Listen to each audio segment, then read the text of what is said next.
saying? Are you? Creatively speaking. It's chemistry. I'm just making sure my nerds got all the tech in order. You got Type of chemistry that was in that sarcastic. Nah, it's not in order. It's not recording? What's sarcastic shit I just said? No, okay. Yeah, that wasn't sarcastic. Was that a gay joke? Huh? What you got against the gays? That wasn't even a gay joke either. Damn, nigga, you niggas are digging. I was on. We gonna get you canceled for something, nigga. We gonna find the problematic thing in that statement. Job I love you for, nigga. Like, what'd you say about retarded babies? That's what I love you for, nigga. That's crazy. Come on, man. We ready though. I'm glad I wasn't a part of that. Come on, man. Yeah, it's live. Goodness gracious. Live and direct. It's LOI in the building. We're back. Yes. We gotta do a better job of like introing ourselves in the beginning. Yeah. Because even though it is pre-show, there are people who are new here. So all right, You know what all I right, mean? let's do it. All right, one more Run it from time. the top. All right. Boom. LOI the show. We back. Yeah. Live. But appreciate y'all for clicking on the video. Again, this is the pre-show. Comment down below your hashtag YLOIs. Partner at the end of the show. We answer your questions from last week, and we also ask you a question for you to answer next week. My name is Jay Noblez. Don't groove. But what was we? If you are here for Potty Mouth strictly, you know, that'll probably happen about an hour in. Yeah. So you can skip all this bullshit if you ain't fucking with us. Exactly. But exactly. What were you just about to say? Well, you wanted to recap the show. We Yeah. just did. Last we night. hosted a pretty incredible show. Last night, history was allegedly made. Yeah. You know what I mean? All the tastemakers in the independent music scene say that these are the next niggas up. Yeah. They likened it to the Left Right tour back in the day. Uzi and Cardi. And specifically Fitz Bryce on Twitter. You know, he's a real playmaker in like the Twitter rap scene, you know what I mean? His opinion means something. So he made a post saying like, yeah, man, you got to pop out. A lot of people did. It was great. Sosa Camo, 𝙿𝙾𝙳𝙰𝚃, Dior, Skate Star. Shout out to Choco, Young PG. It was a lot of artists. Himward. Tia Corinne was in the building. She didn't perform, but she was in the building. Show some love and shit. But Himward, yes. Yeah. Himward, man. Shout out to Himward, man. But It was a good ass show though. It was an incredible night. it was a lot of niggas and the performances were good. Normally with shows like this, because we've hosted a bunch of these shits, people come to see the headliner. Yeah. Well, I mean, that's all shows. People come to see what they came to see. So all the local acts that go up first, they kind of got to sit there through them. And I've seen a bunch of reactions. Well, yeah. Like, I've seen the worst and I've seen the best. I've seen niggas get new fans and I've seen niggas get like blocked on Twitter. Yeah, just From a song. their career is like nuclear bomb. You know what I mean? It was just one particular light-skinned dude in the front at the show that we just hosted yesterday. Bro, I kept seeing his face. He was the most dead face nigga in there. I kept trying to guess if he was high, but then there were moments where he would just snap back and be like, oh, this dude's kind of hard. And I'm like, okay, maybe he's just bored, you know? And that shows you that he's honest. You know what Yeah. I mean? It's not like he's just hating on niggas that haven't made it yet. Yeah. He's just like, I don't like the song. And, you know, he might just... There's some empath niggas out here. Yeah. Like, they can't help but feel the emotion that they feel. They're not in control of it. Their face can't help it. You know what I mean? My little brother's like that. Like, if he's bored or upset, he can't like put on a front to like for the greater good of the whole community to like fake it. He'll just be like, I'm quiet, put my head down. Oh man, like I'm obviously upset. Yeah, and it's yeah. like, oh damn, what's wrong with Scott? Oh man, we gotta go get him some water or some shit. Oh man, but yeah, you know, shout out to all the empaths that was in the audience. Yeah, shout out to him. It was a cool show though. There was some hoes in the building. There was some chefs in the building. We learned some things. Yeah, we've been cooking wrong this whole time. Yeah, what's this his was name? the biggest. This is probably like one of the most funniest parts of the show. You know, at every show, some goofy shit happens. You know, whether it's like an old dude coming up and spitting some spiritual bars. You remember James? Yeah. Shout out to James. But his name is Chef Palette. Chef Palette, we talking to him outside. He's the Kyrie of chef, like of cooking. You know what I mean? Like the way he talks about cooking is very spiritual and it's very technical. And it's like he's like Action Bronson. Mixed in with like the most native of Native American, mixed in with like also like a little bit of Buddha. Mm-hmm. You know what I mean? It's beautiful. Mm-hmm. But he was talking about cooking. He was like, yeah, man, you know, cooking is it's better tasted with your homies. You know, like if you think about the best meals you've had, right? It's been around people that you love, people that's dear to you. You know what I mean? And it's like, and I get what he's saying, but he just kept emphasizing his point, like, yo, like when I'm with my homies, it's flavor. And it's like they like, yo, I'm hungry, and they look at me, I do this. He rips his fucking, shirt apart and he becomes like super chef, nigga. He made it seem like he can't eat. Yeah. Unless he has a comrade. No, he made it seem like the flavor, like 35% of the flavor comes from the homie. Yeah, which is a crazy thing to say. Like, say it again. So you sound crazy. It seem like Chef Palette. Chef Palette made it seem quotations like 35 to maybe even 70. 70 is too much. Let's be realistic. 50. 70, dog. Bro, I looked at him. He was like, niggas do too much when they cook steak. He was like, all you need to do is cook the steak, get salt, throw it on there, sit with your homie and talk over the steak for 2 hours. Let it marinate. With a little, have chemistry. But wait, with a little dash of white wine, maybe some red rose, depending on the mood. Depending on what your homie's like. Depending on what mood your homie trying to get into. Depending on what quarter of the moon is showing. You know what I'm saying? If it's half, but he's right. Like, he's right. And I think it's kind of like not pseudoscience. It's like, I thought it was just coincidence. And I wanted to ask him, because if homies make food taste better, like, how could you know that you're good at cooking if you're only cooking for people that you fuck with? Well, that's the thing. But he proved that to us beforehand by him saying, "Yeah, I've worked in restaurants." Shit, I mean, he sold out at tacos. He always sells out. By the way, we making Chef Pal's a cool guy, but this is what we do. LOI the show. But he already proved that. But my thing was that, like, okay, being with your homies does add a different type of experience no matter what you do. It can make things look better than they are. Yes. And that's why I'm thinking, like, with cooking, right? If somebody that you knew, like if Lauren cooked some fucking honey barbecue wings and he brought you them shit, was like, yo, I made these, and you ate them, would you tell them that they're bad? If they were bad, not bad. Like, if they were okay, would you be like, these are good? Okay, put it like this. You know what I mean? Would you give him a couple extra points? Because, like, okay, I get what you're saying. And you know how I would be honest, but I would eat the food regardless. Yeah. So whatever that means, if it was bad as you say, like, I would be honest. I'll still eat the food though. You wouldn't tell him that it tasted like ass, though. I couldn't see that happening. I also couldn't see Lauren cooking something that was ass. And that's what I'm saying. And the context of who we talking about is an amazing chef. The nigga was talking about like Argentinian steak and like Bolivian butter and shit. You know what I mean? Different type of like ingredients. So he knows what he's talking about. He's not some layman. You right, in this instance, he knows what he's talking about. But if he didn't, would he know? Like, you know how some niggas are funny. Some niggas are funny because their friends think they're funny. You know what I mean? But you couldn't go and do that somewhere else and get laughs. Okay, I don't think the experience, my bad, because I don't think the experience is coming from his friends validating it. I don't think that's all of it. But it is a strange thing, just, the overarching point of like, yo, I need some flavor. I need to call my homie. That you're making an echo chamber in your kitchen. Echo, however you pronounce that shit. It's the same thing, it's nigga. Both, right? It's the same thing. It depends on where you're using it, right? Nigga. You Let me sip some of this Red Bull. Nigga, you the alphabet king, nigga. You know what letters sound like, whatever they need to be. Oh, yeah. You know what's crazy? So I was listening back, just for context, I came on here and made a dumb point that Lauren, trampled on.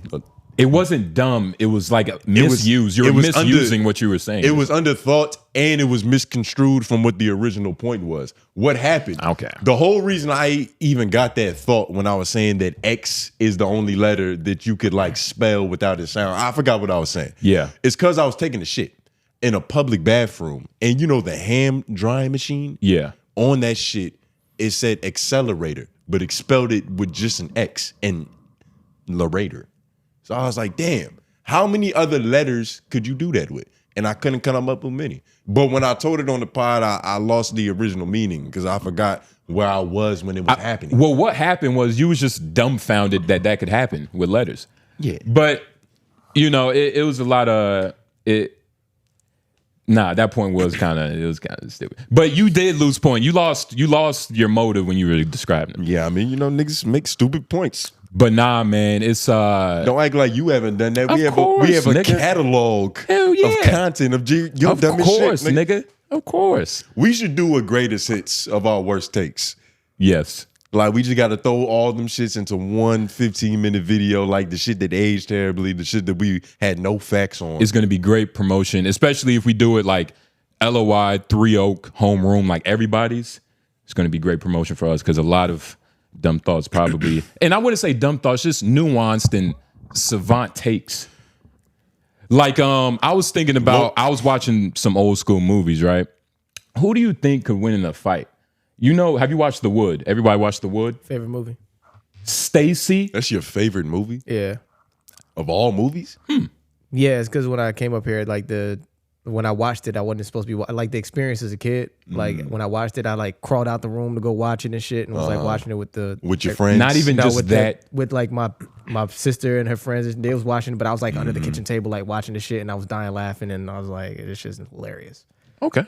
Yeah, Not even just that genre, just like, nigga, that's your just movie. that movie. But yeah, that is a good movie. Yeah. But Stacy, everybody knows Stacy. Yeah, for sure. Stacy versus the little Mexican in Next Friday. Or Friday Pull him up. with Mike Oh, Epps. yeah, you talking about The little with Mexican? the dog. Yeah, and next Friday. I got to see his face again. Is that what? No more locked doors. No that more nigga. locked doors. Oh. Yeah. Stacey whooping his ass. No. Yeah, for sure. So let me tell you. What you Okay, I mean want to hear no? everybody's opinion. I was really thinking about this shit because I was like, Pull up his face, though. we I have to I need put a them visual. side by side. And for anybody who hasn't seen the movie, and everybody is Who is this nutso, nigga? so shout out to you. These are American Joker. Western icons. You know what I mean? Yeah, cowboys of the 1990s. Lil Cholo and Stacy. These are the icons of our culture. You want to see him in Friday though? Yes. You have to yes. be character, nigga. He's Jacob right now. This is this is Rey Mysterio without his mask. Where's his fucking? There we go. All right, this dude. So let me. All right, Stacy whooping his ass. Lauren. Well, Chihuahuas always put up a good Stacey front. whooping his ass. Chihuahuas put up a good front, but it's usually nothing to back it up. We never seen him throw hands either. Stacy came out and said one word to Big Mike and just was like, you know what? F Mac. You know what I mean? What's your hands? I'm not familiar with either. I'm gonna teach you. Yeah. Stacy, put it like this, right? Stacy was a blood member in the night. Like that was his MO. He was a blood. You know, he was gang banging. He robbed liquor stores. That was his MO. The other little Mexican, Lil Cholo, was like a drug trafficking nigga. Like I don't know. It was kind of ambiguous to what they did, but they just had money and they were keeping it, and they were probably gonna flip it, buy some drugs or whatever. Yeah. But the reason why I chose Lil Cholo, first of all, Stacy took off on a fucking 15-year-old, and Nah, Mike took off on him first. no, but he took off, but that was out of fear. Yeah. He also didn't continue, but let's continue. And once he took off, Stacy didn't let up on a 15-year-old. And He's crazy. Tony, imagine if I gave you the game on how to fuck my sister. You be a real nigga for that. Yeah. You'd be a real nigga for that. If I was Because like, you'd understand- no, Tony, if I was You- like, yo, this song, nigga, like this is song to like, Well, go get her. He wouldn't. You do remember that scene? Yeah, but I know you remember that scene. But you know why that happened? Why would he do that? Because Stacy's a hood nigga who know who niggas who also knows niggas that shouldn't be around his sister. So he saw a young nigga from North Carolina who was a regular nigga, country bumpkin, who wasn't no hood nigga, who was like really like this girl, his sister, and he also saw heart in that nigga because he was like, Yep. I know you a man, and he was like, that's cool. You fuck with my sister. This is how you approach her. Nah, she's He's still on her, stand-up dude. but that's how you approach on her. That's it. That's standard shit. Yeah, no, that's some real man nigga shit. That's See, not- You first used to of all, being the youngest no. in your Yeah. family. You don't know what it is like to take responsibility over the underlings, nigga. Perfect. You have a little sister. I used to. Oh, wait, no, You I do have a little sister. sister. Yeah, I do. That's funny. Yeah, but but- you never even like said that like for the It's not podcast. my business to tell. Of course. But I do have a younger little sister for real. That's funny though. But yeah, what if I saw? No, nigga. If I saw, wait, let me just say it because you're already trying to make it make sense in your head. Let me say it to you. Well, you already trying to pervert it. Hold on. It's not trying to pervert. Whoa. You already contorting it. Whoa. Don't try to do that. Let me say it. First, she's in middle school. Okay. Right? What grade? No, that matters. it's not middle school. It's high school. Because there's a big jump from they were in high 6th to school? 8th grade. Oh, you're right. It was No, eighth grade. it was middle school because back then it was eighth grade dance. It was eighth grade connected. dance. Grade form. It was eighth grade Exactly. dance. Look at you. He's from Jamaica. Yeah, it doesn't matter. They don't have 8th It doesn't grade. matter. Yeah. There's no public school, nigga. So, you get the point. A nigga grabs her ass. Yeah. Okay? Yeah. She comes to you. You're the protector. Mm-hmm. You whoop his ass.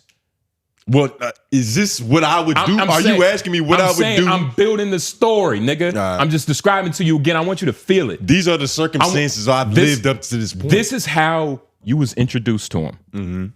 He punched you in your face. He smacked that little chin. Mm-hmm. Later on, let's say at a dance, you know, you see him hooping and like he's having trouble. So you like, yo, I know we fought, but like, keep your elbow up. Keep your elbow up. Work on that jab, man. You got to do this. And you're like, look, I see there's a dance later. I see your game. I think you should try to get at her. I think you should try to get your fill on. You're just telling me the movie. You're not asking me what I would do. Yeah. At what point do I have to make a decision? I forgot. What would you do? What would you do? What would you do? With that, I don't. You didn't ask me that. What would you do? He's leaving a lot of caveats out. He's leaving so much shit out. I'm not leaving anything out of context. Bro, it was supposed to be the way they talked about them dances. He was like, God, I remember the motherfucking dances. They was talking about this being like that crescendo moment for niggas in that middle school year. You know what I'm saying? The growing developmental stages. You know what I'm saying? It was that moment for them niggas back then. You know what I'm saying? So it was one of them things. And they had just seen him rob a store. And then he got hard, bro. Yeah, he literally just seen him rob the store. He was like, hey, yo, y'all niggas want to ride to the dance? I ain't gonna hurt y'all niggas, man. Y'all want a little ride? I remember the motherfucking dances, nigga. Get up in the whip, man. Come on. And they was like, Stacy, nigga, don't say my name, nigga. Yeah. And then they went in the car and they went to the shit. Pause, if anything, real quick, let me get in this. Let me get in. I'm about to start. Do you know why? I know. Do you know why? I know. Do you know why? His homie was a pussy. His homie was a pussy. And they got pulled over. His homie was a pussy. Yeah. And Big Mike held it down. He not only held it down, he saved the day. He saved the day, but you kept me out of jail. You're allowed to fuck my sister. That's what I got from the movie. Now, let me describe why I think Lil Choco would win. Let me describe our little thing. Okay, first of all, his homie was a fucking pit bull. Way cooler. It wasn't even a pit bull. It was like the target dog, but it was angry. Yeah, low key. It was a target dog. It was angry though. It was a little Mexican angry dog. Granted, he turned on him later, but it's a dog. Yeah, it was this nigga, it's exactly. a dog. But he had a sister. I liked his approach because it's like, all right, who the fuck is this? You know what I mean? They grown though. It's different. And he don't know this nigga. There was also no like banter, no conversation before. He just seen a nigga macking on the sister. It's like, I don't like that shit. I don't know who this nigga is. But he did know him because his cousin was probably trying to fuck his sister too. You just putting Prowleys in the air, nigga. Prowleys, it was in the behind the scenes. You wasn't here when the behind the scenes dropped. But I think that he had more vigor, dog. He was torturing Mike Epps. Wasn't he torturing him? About to. Mike torture is easy to torture. Stacey wasn't torturing niggas. What movie has Mike Epps been in where he was a tough, cool nigga? He's always easy to torture. You don't get credit for torturing Mike Epps. That's not true. Nah, name it. Meet the Blacks. He was tortured that whole movie. Nigga was getting tormented. No. Yeah. I don't remember that movie, but I'm glad you don't remember that movie. Thank you. But this is all about these two niggas fighting. We're using how they treat their sisters' pussies to justify who will whoop whose ass. I'm just saying. I'm still going with Stacy. Look, man. I'm going with Stacy, bro. I think this nigga had a lot more coolest. Like he was just a cooler nigga. He just liked his lines better. It's not his lines. He was defending. Look, bro. Like, look at this nigga, bro. He can't even click on the No More Locked Doors picture to the left.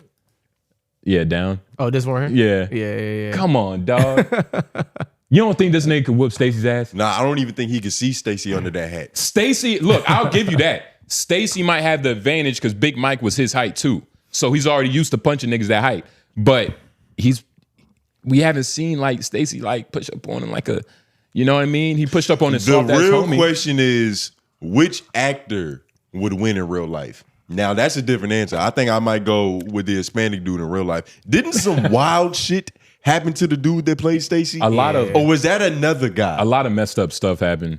It was one dude, I forgot what fucking hood movie he was in, but he ended up going to jail and like, you know, getting murdered and raped and like sacrificed some shit. What was that movie with Lawrence Bonds, that's what Fishburne? it is. Cause he be on Vlad. And I was trying to remember if it was this dude or if it was somebody. I think it was somebody else though. It was somebody. What was that? But he also didn't have an easy life outside of the wood. So He did not. What was that movie? With Ice you Cube. look like Anthony Anderson right there. Ice Cube, Lawrence Fishburne, Boys in the Hood. Boys in the Hood. It was one of the dudes from Boys in the Hood. The dude he that caught a shot murder. Ricky. He caught a murder. Yeah. Got jailed. Like he went to prison for life, and it turned out that the nigga he was selling with was a Satanist. Ended up cutting him up and like did some sacrificial. I don't know. Yeah, some blood sacrifice. But that shit was fucked up. It's crazy. But yeah, you know, I'm taking the actor and the character, honestly. I'll take the actor in real life, but in terms of movies, Stacey, nigga. Yeah, Of course. yeah, I'm with that. Stacey a real nigga. Yeah, It actually don't get realer than that. Yeah, Stacey was solid. He's more logically consistent than you. Nah, man. Because you the kind of nigga that would go to middle school and participate in Slap Ass Friday. But then you would shame a young nigga for doing what you did. Yeah, you would have been them other niggas though for sure. Like you set up the new nigga immediately first day of school. Oh, this nigga. Oh yeah, he with it.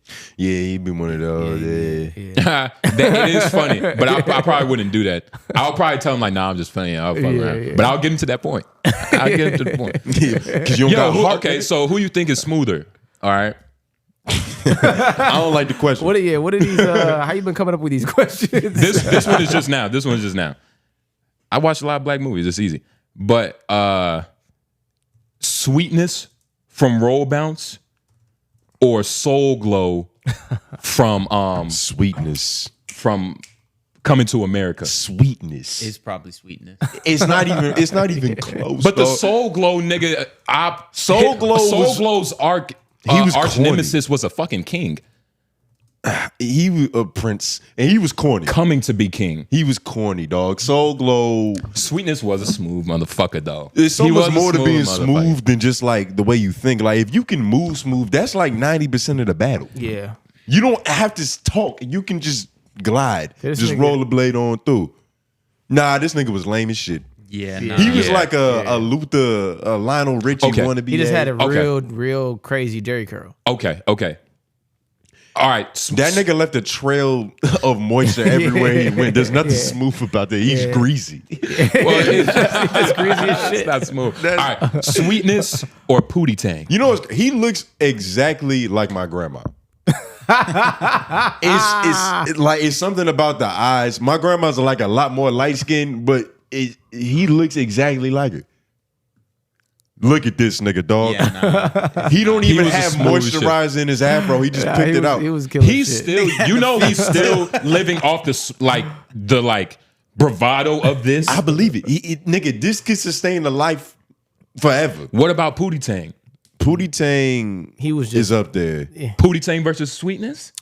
I'm not gonna lie. Well, Sweetness hold on. Sweetness probably got introduction it. He probably was some got of the. It was the coolest shit when I was a kid. I was like, yo, this nigga has bitches handkerchiefing him and like, you know what I mean, making sure his rollerblades are on. I thought this was Nick Cannon for like 5 years. I did too. Yeah. Like as a kid, I was like, yo, Nick Cannon's the coolest nigga ever. He got wilding out. He's Sweetness. I just got it mixed up because Nick Cannon's in the movie. I was just be like, oh shit. But I'm not gonna lie, Pootie Tang probably got it, but it's unfair because Pootie Tang is a supernatural person. He's not even a real guy. That's the thing. That's Sweetness why he is don't really that got it. too, Pootie though. Tang just has like mystical powers type. Yeah, shit. this like this ain't saying even, like- is he ain't Superman. really that smooth. Is Superman stronger than Arnold? Like nigga, yeah, but he's a superhero. I think they're comparable though. Like this nigga Sweetness is literally God on skates. Yeah, but Pootie Tang is just kind of like he's kind of a goofy character. You know what I'm saying?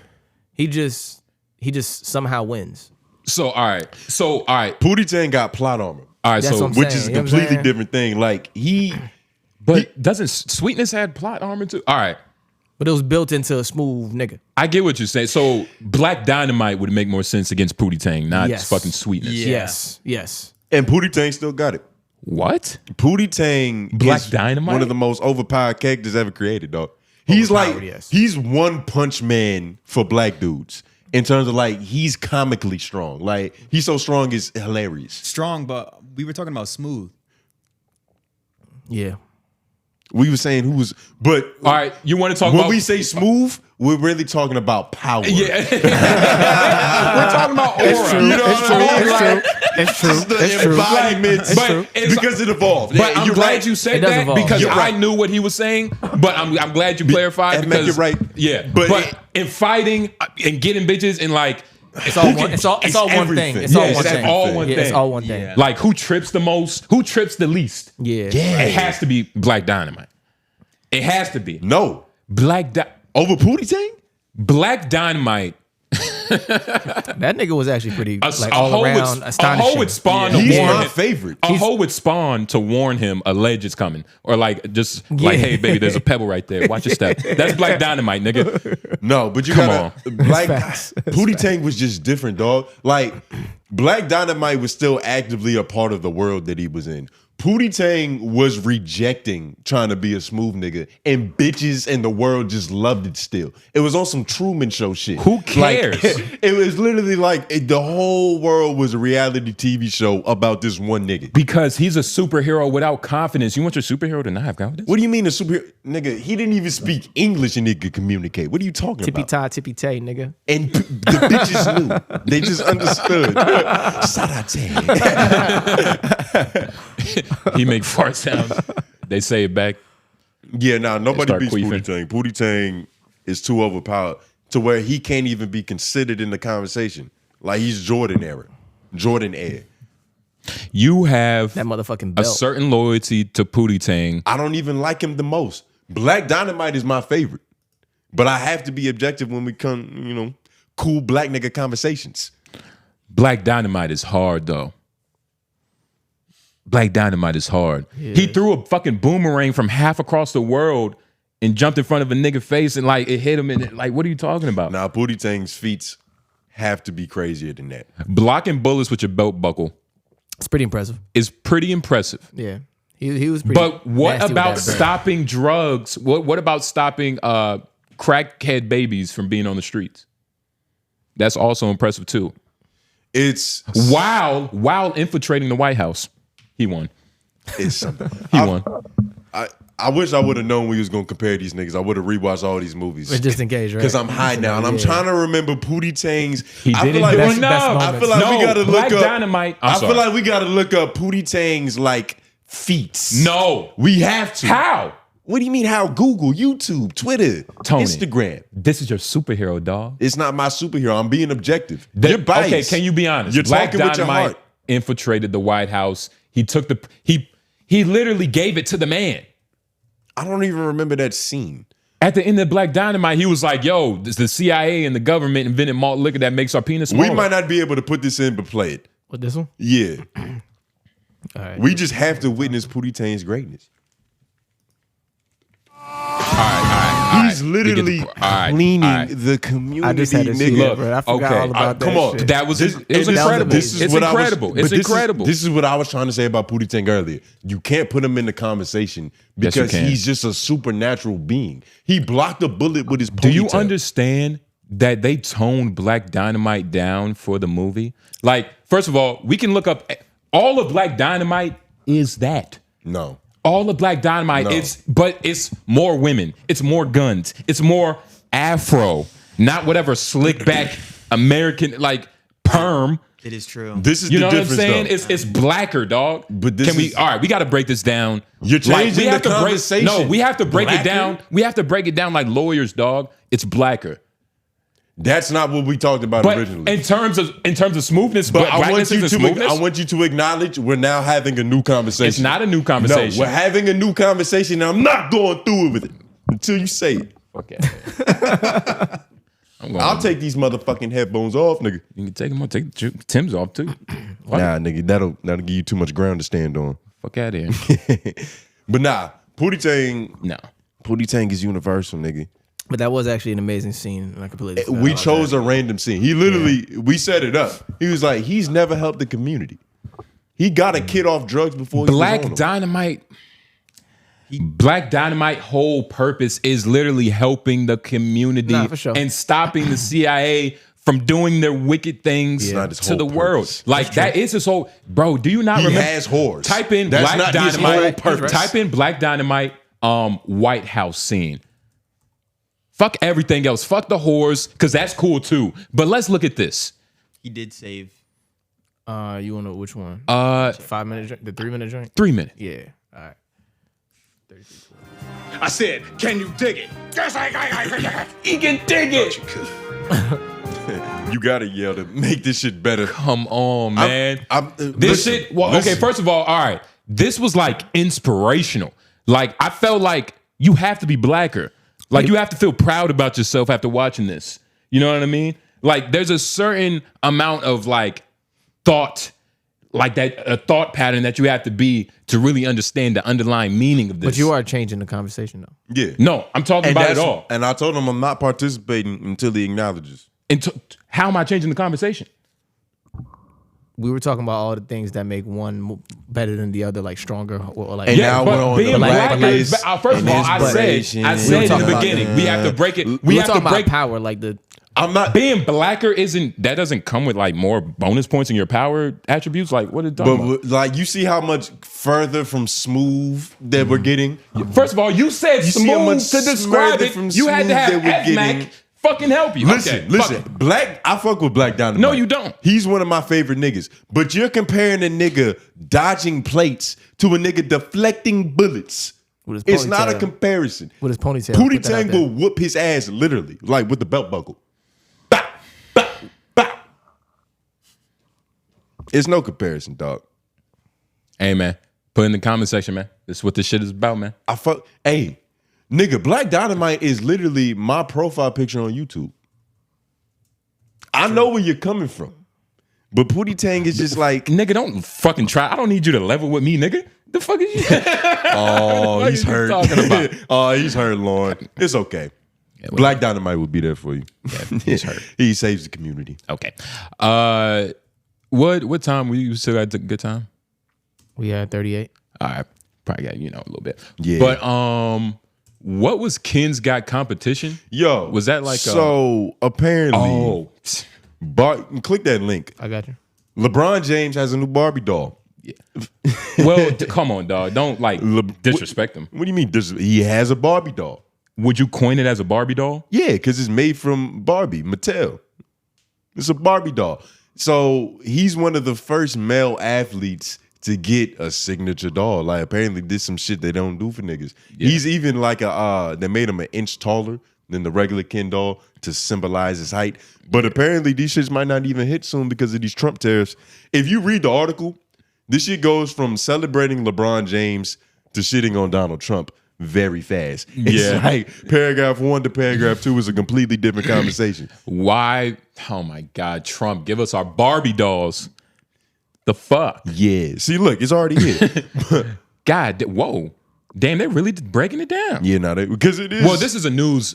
This makes sense. Okay. BBC. And you know, it is. It is. Yeah, it's a part of it. The thing about it that they mentioned is that they were supposed to drop at a certain time, but it's just the new tariffs are fucking Because with that launch date. Businesses don't even know if they want to buy this shit now. But this is cool. This is cool. Like a little white girl playing with LeBron James. I'm gonna be honest. That's got to do something for the world relations. I'm not mad at it. Can you look up black Barbie dolls? Real There's quick? more. Like men though. Serena Williams has one. Okay. I heard they made the hips 1 inch wider. Symbolize her. Her forehead longer too. Yeah, nah. Shout out to Serena though. Okay, she deserves it. What's the little Olympic athlete girl? Gabby Douglas? Nah, that's the old one. I'm talking about the one that's better. Simone Biles? Simone Biles. Is that Charlemagne the God right there? That's Morris Chestnut. Nah, that's the better version, nigga. I don't know. Fuck. Look like Morris chest butt, nigga. He's wearing mascara. If Morris Chestnut was like got plastic surgery or something. Okay, yeah. so all the Black Ken dolls, by the way, for everybody listening in the morning, because it drops early on Spotify, Apple Podcasts, we're looking at Black Ken dolls, just trying to see, like, all right, what were the ones before? Do they look generic? Do they just, you know, like, do they have character? I don't even believe some of these are real. Yeah. Yeah, like these That look one like at the, this that's should look James like Brown. fan Go art. down. Go down. That one. Is that James Brown? Nah. It could be though. Or a Jackson. A Jackson. You know what I was struggling to do the other day? I couldn't name anybody out of the Jackson 5 that wasn't Tito or Michael. Do y'all know the other niggas? Jermaine. You just unlocked your memory. Who else? Is that because of skill or his name though? Like Jermaine is such a Jermaine Jackson got that rhythm, so it's kind of Jermaine. It's probably hard to forget. But who else is in that shit? Quincy. Jones? Wasn't he working? He wasn't a part of the Yeah, 5. Randy. nigga. Yeah, Randy. but shit, he was the Randy Jackson. Randy. So he must have Randy. been. And what's the other nigga named Marlon? They must have sucked. Jackie. And was Tito actually good, or did he just have the most unique name? One of them had a pretty good solo career outside of Michael. It might have been. Janet Jackson? Yeah. A pretty good solo career outside of. Nah, I couldn't. The fact that I Jermaine. couldn't name anybody outside Michael and Tito. I think Michael and Janet were the biggest out of that family on their own. And then motherfuckers like LaToya was just hiding and shit. They didn't really want to be famous. for them selling a bad career back then, even like, you know, if you was Tito or Jermaine, is like probably selling 100,000, which is bad, but it's still great. Wait, what you mean 100,000? Like units, Nah. like actual album sales. You think Tito Jackson sold 100,000? I mean, I'm saying after the Jackson 5 broke off, like they still had their thing.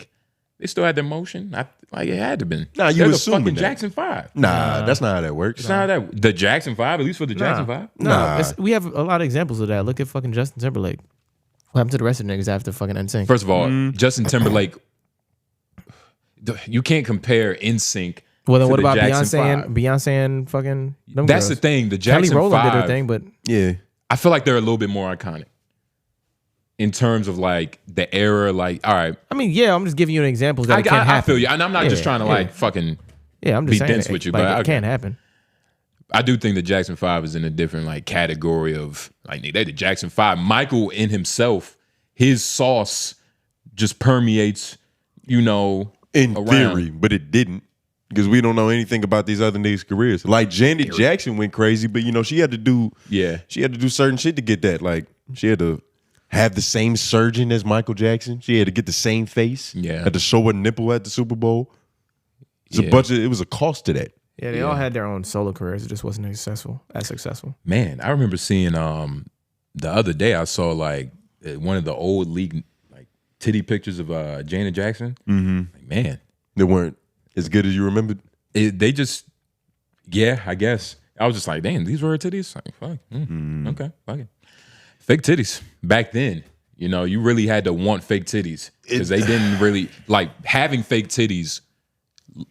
Was the thing like that was it? They didn't have to look good. And it was also just seeing titties. Like titties are a lot more accessible now. We could Google titties back in the day, but it was a little bit. There was more barriers to entry on it. Yeah, independent. Yeah, back in the day, like You know what I mean? There was no Reddit or Bill Gates was only like how far back in the day are you talking about? I'm talking about like 2000. when I was 13. 2014. That era. You could Google titties, but it's nothing like today.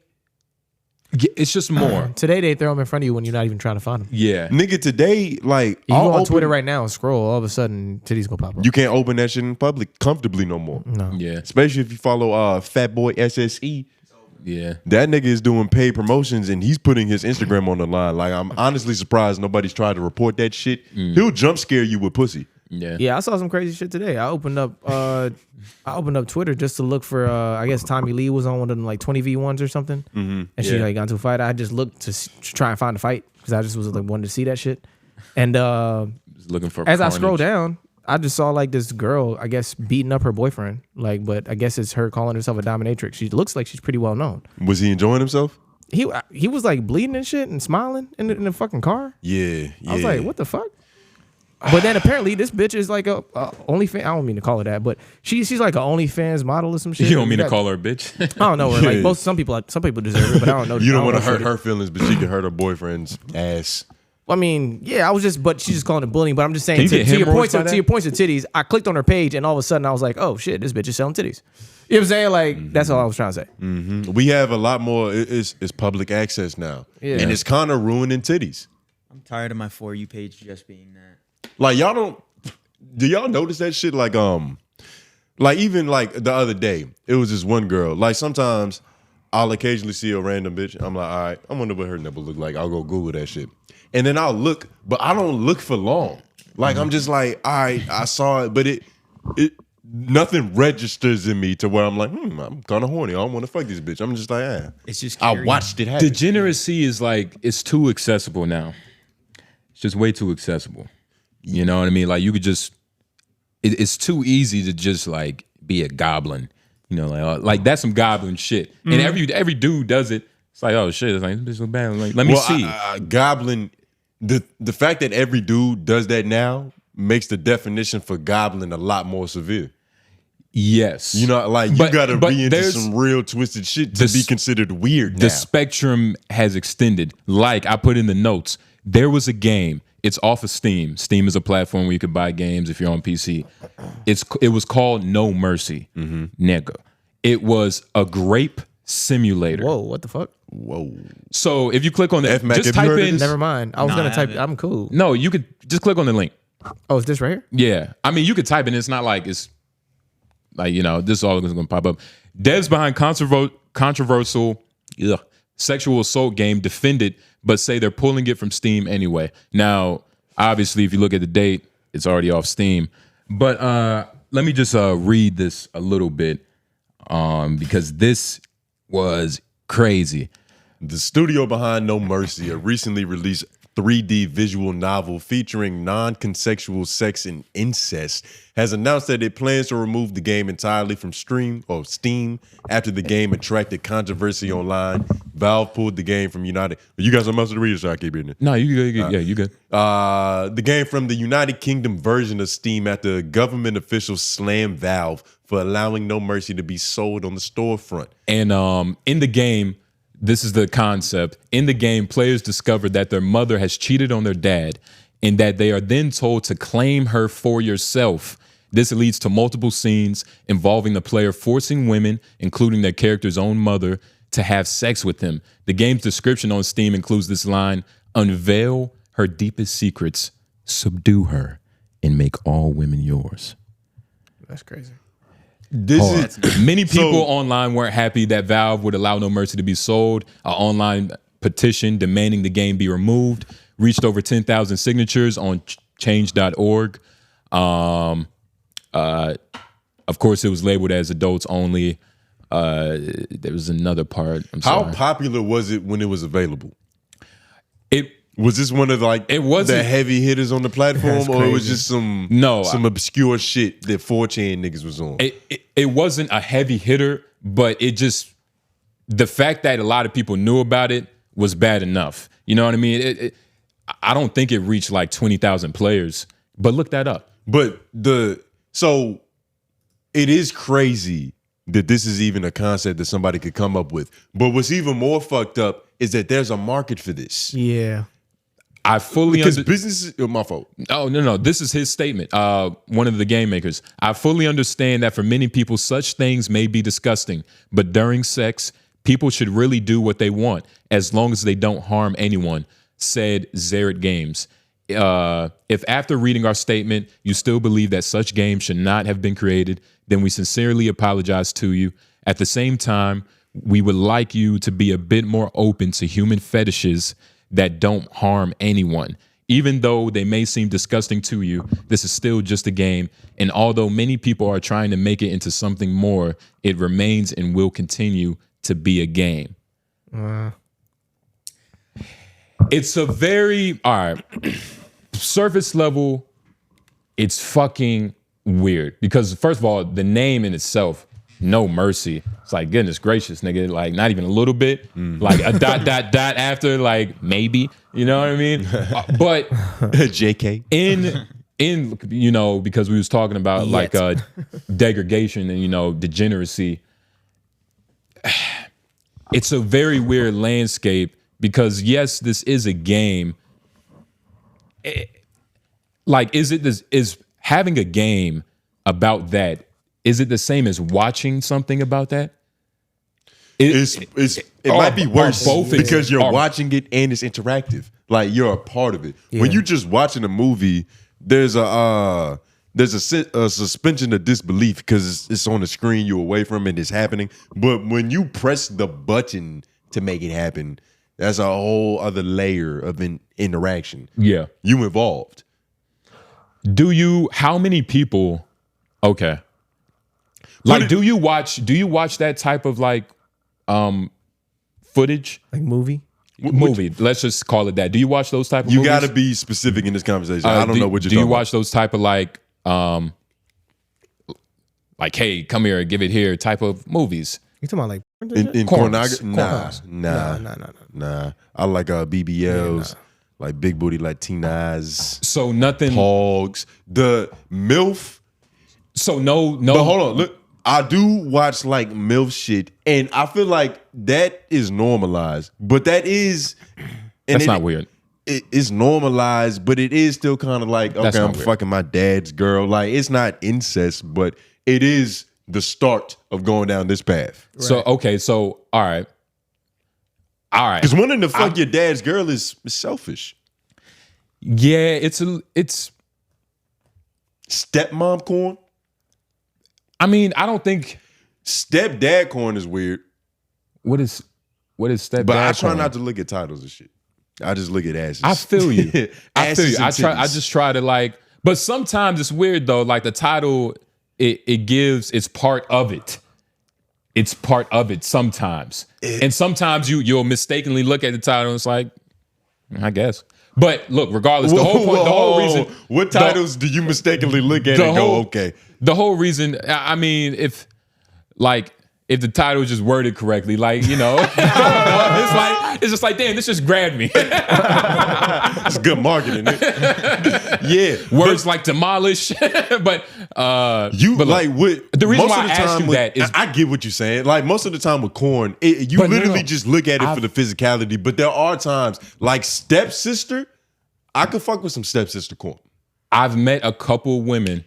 Okay, that's cool. First of all, Jesus Christ, I had a greater point than that. You're not trying to like just fucking hear about your shit. Look, I've met a lot. I've met some women, you know what I mean, that they're into watching that. You know what I mean? And I'm pretty sure we've all heard that statement or that sentiment that women kind of have this fantasy of being took. Some of them, yeah. Probably the minority. Okay, we get it. All right. Because we saying women. Of course. But I know I'm not saying all, but I've met a couple.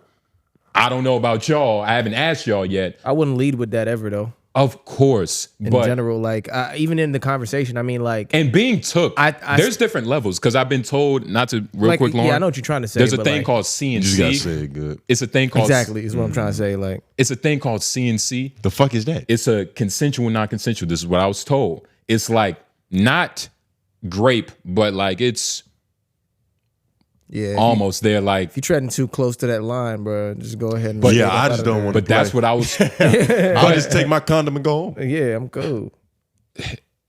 What are you talking about? Why I feel like you're getting nervous about this? Nobody's nervous. So, okay. I'm just trying, we're really trying to understand what you're saying. I'm just saying that if women, like I know women that are into this, would it be strange they're into watching it? Yeah. And you know, if they're fucking in the games, they could be into playing it. But it's just it's the same thing. Like if women are into it and it's not weird, is it weird? Can dudes be into it and it not be like as weird? If like just the idea of that, especially if it's the same pool of women. Like if it's 10,000 women that are into that, maybe like probably 5,000 dudes that are into and that. it don't even matter because about there's less dudes. But I I'm get what just you're saying. It don't matter about the ratios. Like the overall point of like this exists. This is a desire that men and women have is true, but it's taboo. And the whole point about some shit being taboo is that it's kind of freaky for mainstream audiences. So it has to happen in like a small slither of a community somewhere dark, dimly lit, and it just goes down over there because it's not going to offend a lot of people. But because I find it weird when I see like Hulk smashing Black Widow. That shit is strange to me.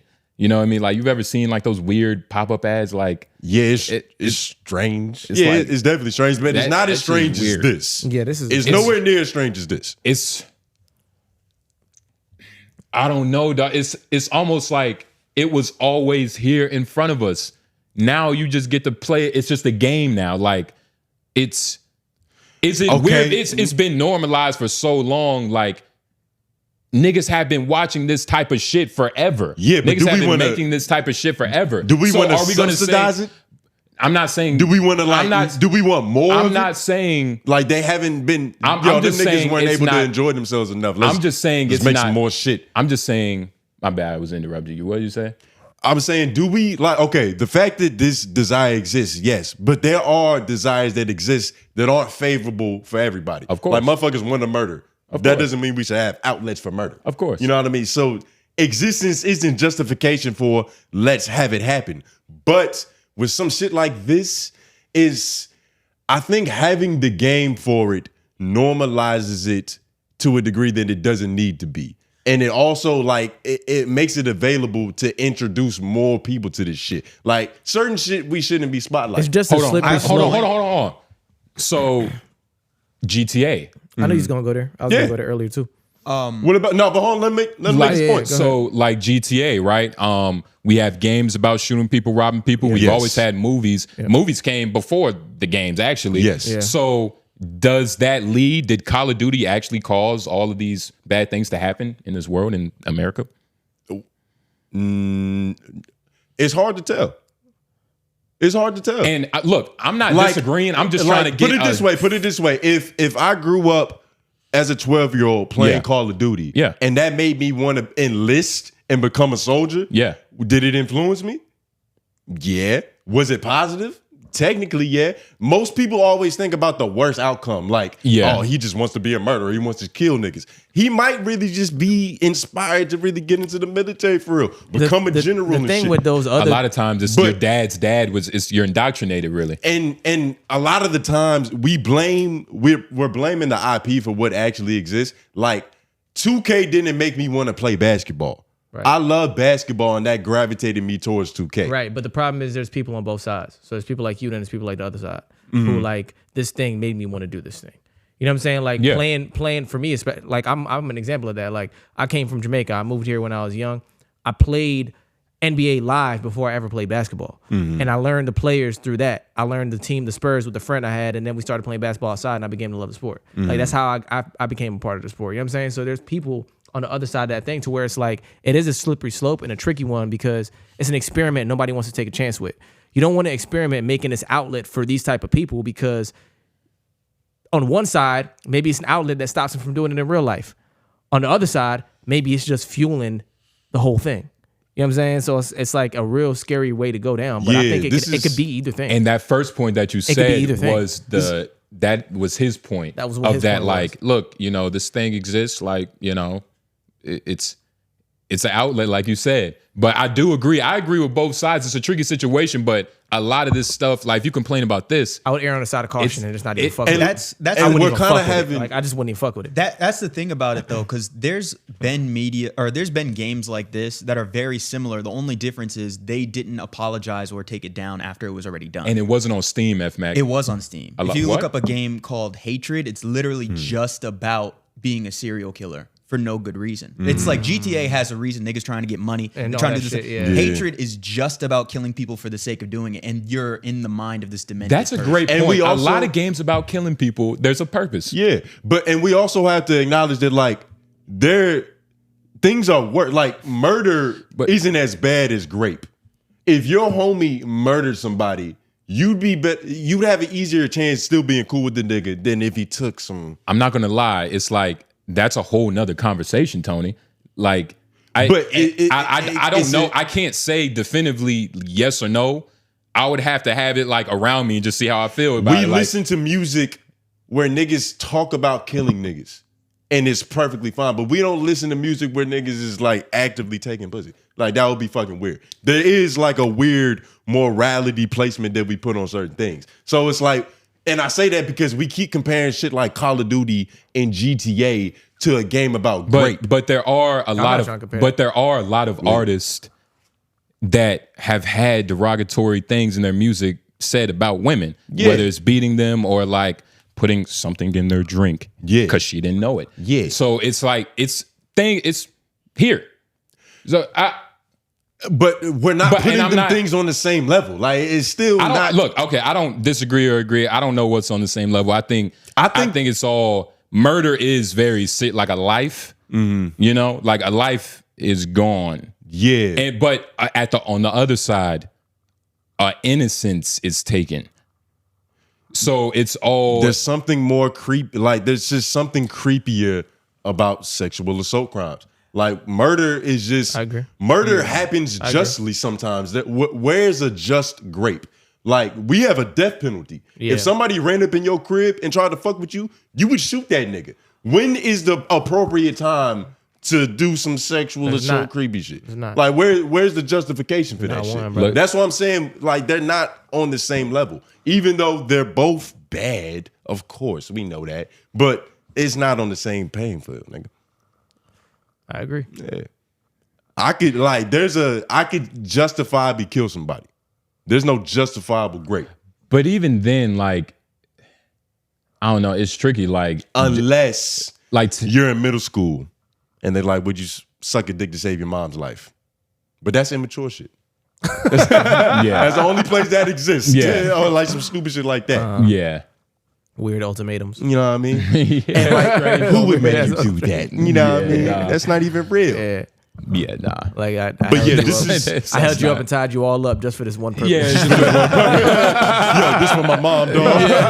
Like, what? What you gonna do? Oh, we can work something out, nigga. But yeah, this is weird. And like, I think, man, if your homie created this game, y'all still cool? I would look at him differently. I would look at him very differently. It's like, cool, yeah, you right, Lauren. That shit would be weird. Like, that would be an immediate, like, I don't know. I would have to. He would go through, Lauren. He would go through a deep lining of questioning.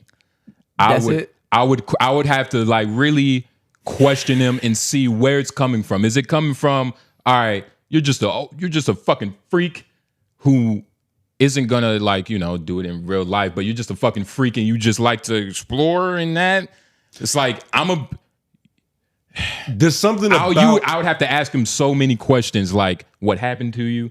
Like, nigga, are you fucking schizophrenic or something? I don't know. No, but he means just the gut feeling of like, I'm looking at my homie differently now.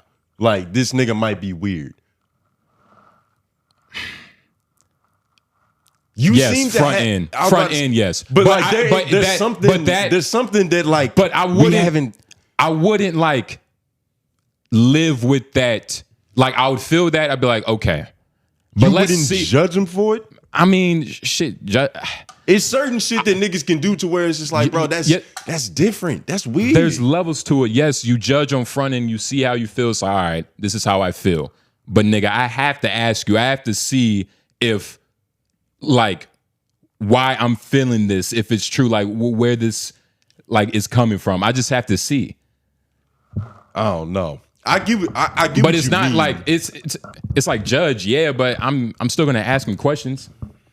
Yeah, we're not saying that you immediately throw niggas. Right. Nigga, if you made this app, I wouldn't even know what conversation. Yeah, like, I wouldn't. Nigga, the other day he hit me up with an idea he had, and like he was very excited about this shit, and it was some healthy shit. But even then, I was like, nigga, what you doing? But then if he would have presented me this, oh my god, I just would have canceled our YouTube channel myself. There's no point in continuing. Like, all right, we got to do solo careers, nigga. You've chosen.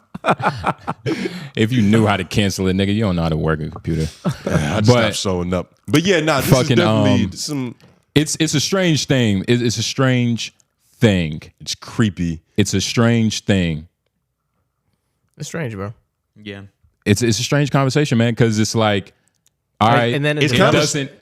Where should this type of thing exist if it's not going to go away? Is it also just one nowhere. creator? Is there like a development team who like designed all of this, or is it one guy who designed this game? It's like a team. I just want to know like how it all came together. They're white. They're You know what I'm white. saying? You know, They in are general, society functions like there's a certain amount of traits that if we all have them, we're all better off living around each other. For sure. Like if I can trust you, if you're honest and all that Yeah. shit, those are the kind of things that we should be subsidizing, for lack of a better term. But there are certain aspects that are true about us that we try our best to keep like hidden by us, whatever. Yeah. and not necessarily repressed, but it's just like we keep it in our personal shit. Like I try not to make this problem your problem. Right. Yeah, but At a certain point, I'm about to say, this like is a desire like this, it leaking this far is becoming problematic. I don't know if that makes sense. I get what you're saying, but it's like do we have to take away like games that are still horrific, not as horrific as this, but are still horrific? If there is like a this or that kind of world to where there's no middle ground, it's either we have all of it or none of it, then there's got to be none of it. But if we can have GTA, like for the most part, tame, violent game, We're gonna have to have GTA because number 6 coming out, so we're gonna have to nigga have been waiting I'ma too have- long for that yeah. shit. But I think a world can exist where we can have a GTA and not have to have that shit too. I think the fact that they had to take it down and they bent the knee like that just lets everyone know that there was no real artistic reason as to why they created it. And I think stuff like that, the only way you can put it is if it's got a reason that's tastefully done or at least artistic so somebody can understand it. Yeah. Because if it's just It's grape gotta for have the a sake of purpose. grape, then that's not right. Yeah. to But put it's out. also, in his statement and like in the description, it was like, yo, there's a story behind it. What's the story? What's the story? The story is that the mother got caught cheating on the father, and it's like a series of things. You know what I'm saying? It's like different. Like you've ever played an RPG game? Yeah. It's like you get to talk. That's not what FMAC means. Yeah, Like that's not. having a storyline isn't having a greater symbolism for this art existing. Yeah. What is so there's no artistic like an artist's expression as to why this thing is as bad as it should be, or why these things happen, or like how this became a thing, like in expressing that story in film or something like that. I don't know. I can't even really find the right way to explain it. I'm trying to, you know what I'm saying? But like, I know what you're getting at. I just don't know how to really bring those words out. Because I if know there exactly what truly you're saying. is an Lon. artistic thing that he has involved with this game, then they wouldn't have folded. yeah, they wouldn't have folded. There's That's a reason the it's primary up. thing. They're trying to tell something. It's not just within the story. There's Right. subcontext within the story. If there's enough meaning behind it, you could defend that. you can. So you wouldn't have bent the knee. He did it for no good reason. Yeah. They did Yeah. it for no good It was purely for shock. And it said it was And that's the problem. it said it was a free game too. It was a free game. Best free game on Steam is what it says. That's free game. Wow. I don't know if that's Steam's description or No, like it's theirs. It's theirs for sure. Yeah. Best free game on Steam. Play against other players. Wait. Oh shit, you can grape other Hold on. people online. Click on that. I did don't know. already. Is I that tried the to. same game? I don't know. I tried to. It says already. no mercy. I clicked already. It's already gone. There's nothing up here. Oh, that's not. Oh, wait, no, Yeah. this is a different game. Okay, that's Okay, I was about to say, oh shit. you going head to head with motherfucker. Okay. It doesn't have all right. anything in the game on here. Yeah, nah. Yeah, but it's down. It's 𝙿𝙾𝚃 Games. I'm pretty sure it was a German company. It was a bunch of white dudes. Do you think that this says something about like where dudes are? Because like you had brought up women also having this fantasy to kind of justify it. But this, I'm imagining that the majority of people playing this shit were probably dudes. Do you think? Think it's like incel thing. Yeah, like there's something. Well, of course there's something going on. Like it's been something going on, but it's like, damn, this shit is getting bad. Yeah. Yeah, it's always been bad, dog. What do you mean always? Nah, it's worse today, bro. What do you mean always? It's always been this level of degeneracy, just in another form.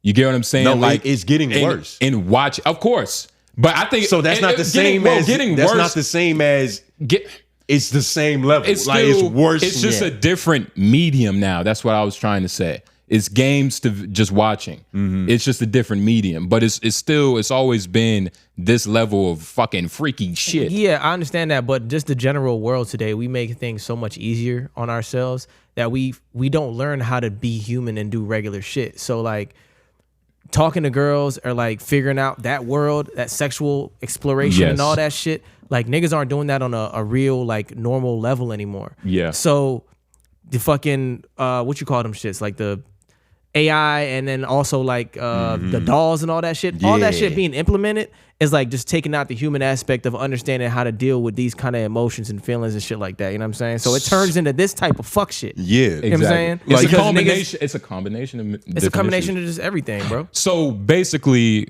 we need to create a game, Right. where you play as FMAC, and because a player relations type of way. That's what the game might be called, man. Player relations. We play a Mac, right? You go throughout the world, you know what I mean, talking to women. We can have like different lines and shit. You get what I'm saying? You get the vision. Openings. No car. You'll get it off a bitch's back.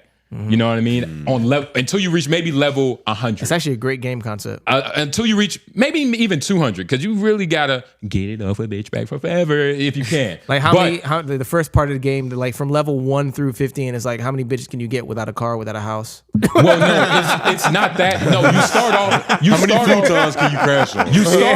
You start off homeless. You start off in the alley. Okay, yeah. You have a white tee. It's clean, but only for a couple hours. Yeah. So you have to move fast. So the first objective is to go find a bar, but it's no map. You don't got no phone. You got to get it off a bitch back. Yeah. So you just have to walk around. You just got to walk around until you find a bar. Then you find a bar, but you fucking tired now. You thirsty. Luckily, the bar got free water. Yeah. We're gonna have hydration meters, a health meter, maybe a shoe meter, A hygiene meter, nigga. hygiene meter, a mirror. That's the first object you find in the back. in the alley. All you have is vanity items. You start off with nothing but vanity items. Oh shit went out. Oh man. Yeah, we got it's too comfortable in this bitch. But yeah, no, vanity items are hilarious. That's all you get. Do they still hear us? Huh? Damn, but nah, that shit would be hilarious. Are we still on? Can niggas go piss real quick? We on, but I mean, we had an hour 13, so we can wrap up. Damn, they 14. heard that? Nah, I bet. They are. Well, everything we was just doing. Oh well, shit. Well, everything's been heard. We back now. Yeah. Oh, and it's about that. It's about that time. Yeah, it's almost about that time. He takes. He's not really okay. You gotta go piss? Yeah. All right, yeah, bet. Shall I roll up? Are we rolling right now though? Yeah. they Oh back shit, they now. can hear this. Yeah, Oh. they can hear it. Yeah. Hey, shout out to y'all here in the on camera production. We're about to take a piss break, and we're probably gonna come back with Potty. Okay. That seems like the best transition to make. All right. Yeah. So we gonna come back with Potty. Give us a second and leave your comments about what we talked about 𝙿𝙾𝚃, Black Dynamite, No Mercy. Leave it in the comments and comment down below your wild wise. All right. America, we here back again, once again, time and time again. Yes. It's LOI the show. You know us. It's Tone Groove. J Nobles, white man on the boards. Yeah. FMAC is getting our food. By the way, like an intern should. Yeah, like a good boy. But we're back. Comment down below your hashtag Wild or Wise partner in the show. We're gonna answer some questions, ask y'all some questions. But this is the most important part of the show. We got some good guys in this motherfucker. We got some good brothers. We got some good guys in this motherfucker. They go by Potty Mouth. We're gonna let them introduce themselves individually, but you know what I mean. They're some good brothers. But yeah. Go ahead, for it. Go ahead. Go for it. Tell them who you is. This is for aka Young Quattro. You know what I'm saying? That's kind of what I go by. Yeah. And I'm saying check me out everywhere you can find me. I'm not telling you where. Do the homework yourself. Yeah. Do your own research. Real Philly niggas. Yeah, I mean, it's pottymouth.com, patreon.com/Potty Mouth. Y'all know where the fuck to find me. I mean, FD Signifier called me a young rising star in this space. Yeah, I mean, I'm getting to it. It's different now. Yeah, I mean, it's a different energy when DOM step in the building. It's crazy that you brought him up. I wanted to ask you because I had been peeping FD Signifier's work for a minute now, and I always kind of fuck with him from afar. And then I saw that y'all had linked up, and it seemed like it was more than just niggas collaborating. Like, I don't want to infer on y'all relationship, but it seemed kind of like some mentor shit. Like he giving Game a little information. How's it been having him in the corner? He be giving me game, bro. He be giving me game. Word. Honestly, it all started because he did that Drake video. I kicked his back in. I was like, this nigga's an elitist fuckhead. Yeah. And then he commented, was like, we should talk. I was like, all right, let's talk. And then he just became like, he the internet uncle for sure, but he's definitely like becoming my uncle. If I got ideas and I want to shoot him, he responds. We talk on the phone. He actually like a really cool guy. A lot of niggas out of this creative space don't be cool niggas for real. They just be niggas with platforms, but not FD. FD's a cool guy. Yeah, that's good. Nah, and he seemed like, because I remember when I was first watching his videos, I was like, he's cool.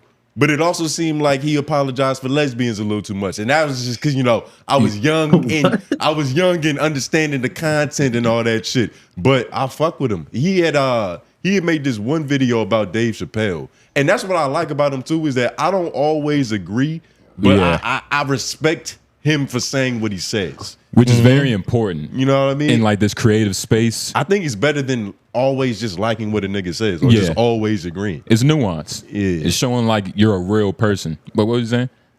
Shout out FD Signify. That's what I was saying. Yeah, shout out FD Signify. I would like to apologize off rip to whoever going to edit this, because me and Four are in different rooms. I would like to just get that apology out the way. Sorry, usually when niggas do like a collab through Zoom, niggas in the same room, we are not. Four got a live stream today, twitch.com/Potty Mouth streams. He does that, so he could be at my house. Also, we do not have a studio no more because we downsized, my nigga. I was just telling him before we started recording. Yeah, it's a lot of niggas downsizing, man. Don't even worry about downsizing. Downsizing is more profit. Yeah, for real. That's all that means. Listen, I downsized before Adam did. Adam was riding that shit to the wheels fall off. I downsized before him. That nigga's a poser. Yeah, you also don't have a corn industry to support you and shit. You know what I mean? Exactly. That's a whole other bag to tap into. But me and my bitch don't have sex on camera. That is funny anymore. That is funny you say that though, because I be seeing you on Twitter, and you advocate for goonery. I do. Oh, okay. Just a little bit, and I'm not saying that as like you advocate for goonery. I'm just saying, because that's what you do. I thought he was being unfair to you at first. I was like, are you sure? I feel like we got to ask him a few questions before we throw goon on him like that. But you identified with it. No, bro. I'm top goon, bro. I'm TG. And by the way, I'm top goon. We got some philosophical conversations later, but this was on my heart. Yeah. But we do have to ask questions about that. Was that like, because I feel like we talked about it in our last interview that we did with y'all. You know what I mean, on y'all channel. But like, was you always freaked out?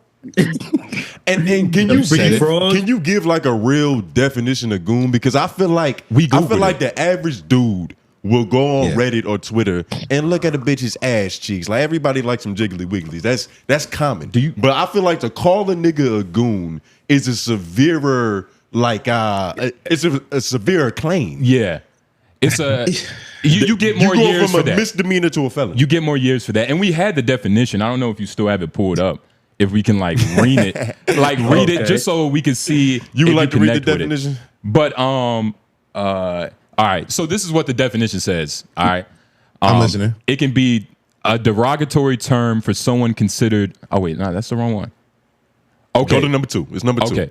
It's 3 different meanings to this shit. We did different research for you, nigga. A derogatory term for someone considered stupid or foolish, or someone who engages in sexual explicit activities. Yeah, I feel like that definition is off-putting to what goonery could be. That's and the limitless possibilities of what a gooner is. Right. Please, so what gooning is in essence is fully indulging yourself inside sexual expression. Right. It's full. It is not consuming the porn. It is becoming the porn. You're submitting to it. Not to cut you off, but you're submitting to it. Correct.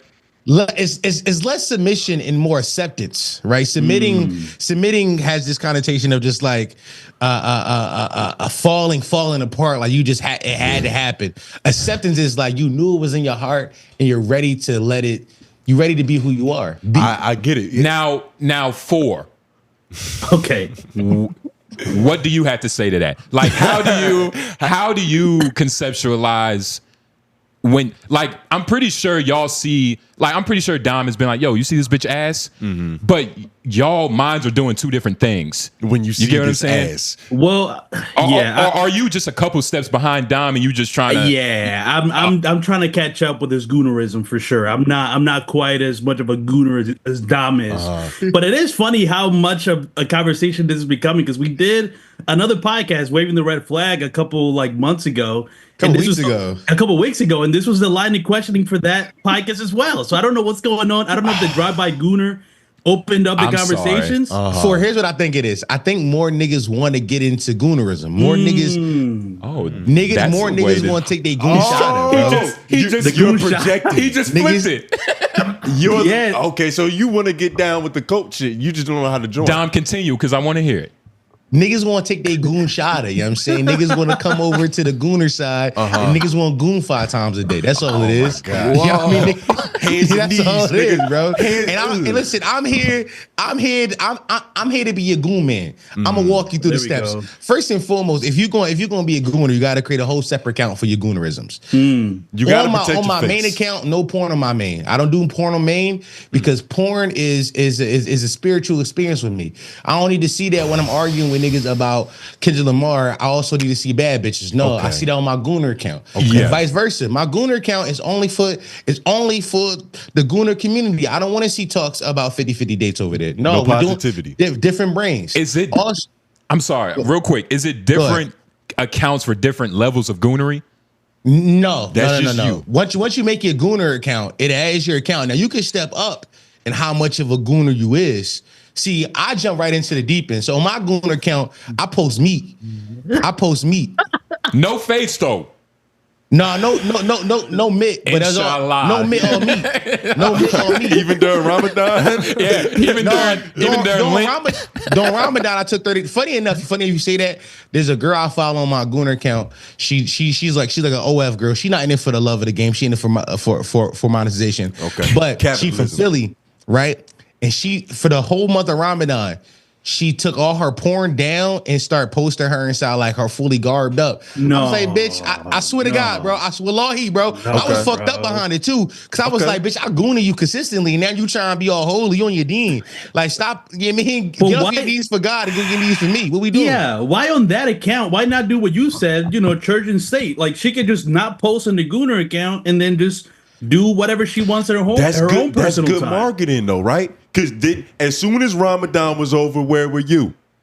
I was looking for her. Exactly. Yeah. Okay. Nigga, she had you already though. So, funny enough, she did make her account private for the month of Ramadan. I was like, the ops already here, baby. I was about to say, you know what I mean? We've already infiltrated. But what is that doing for the niggas on the outside? Is creating that FOMO, nigga. Where there's FOMO, there's funding. But I just, I brought that up because our previous conversation before y'all came on our pre-show, we ended with a game called No Mercy, right? Now this game. Well, hold on. Do you know this game?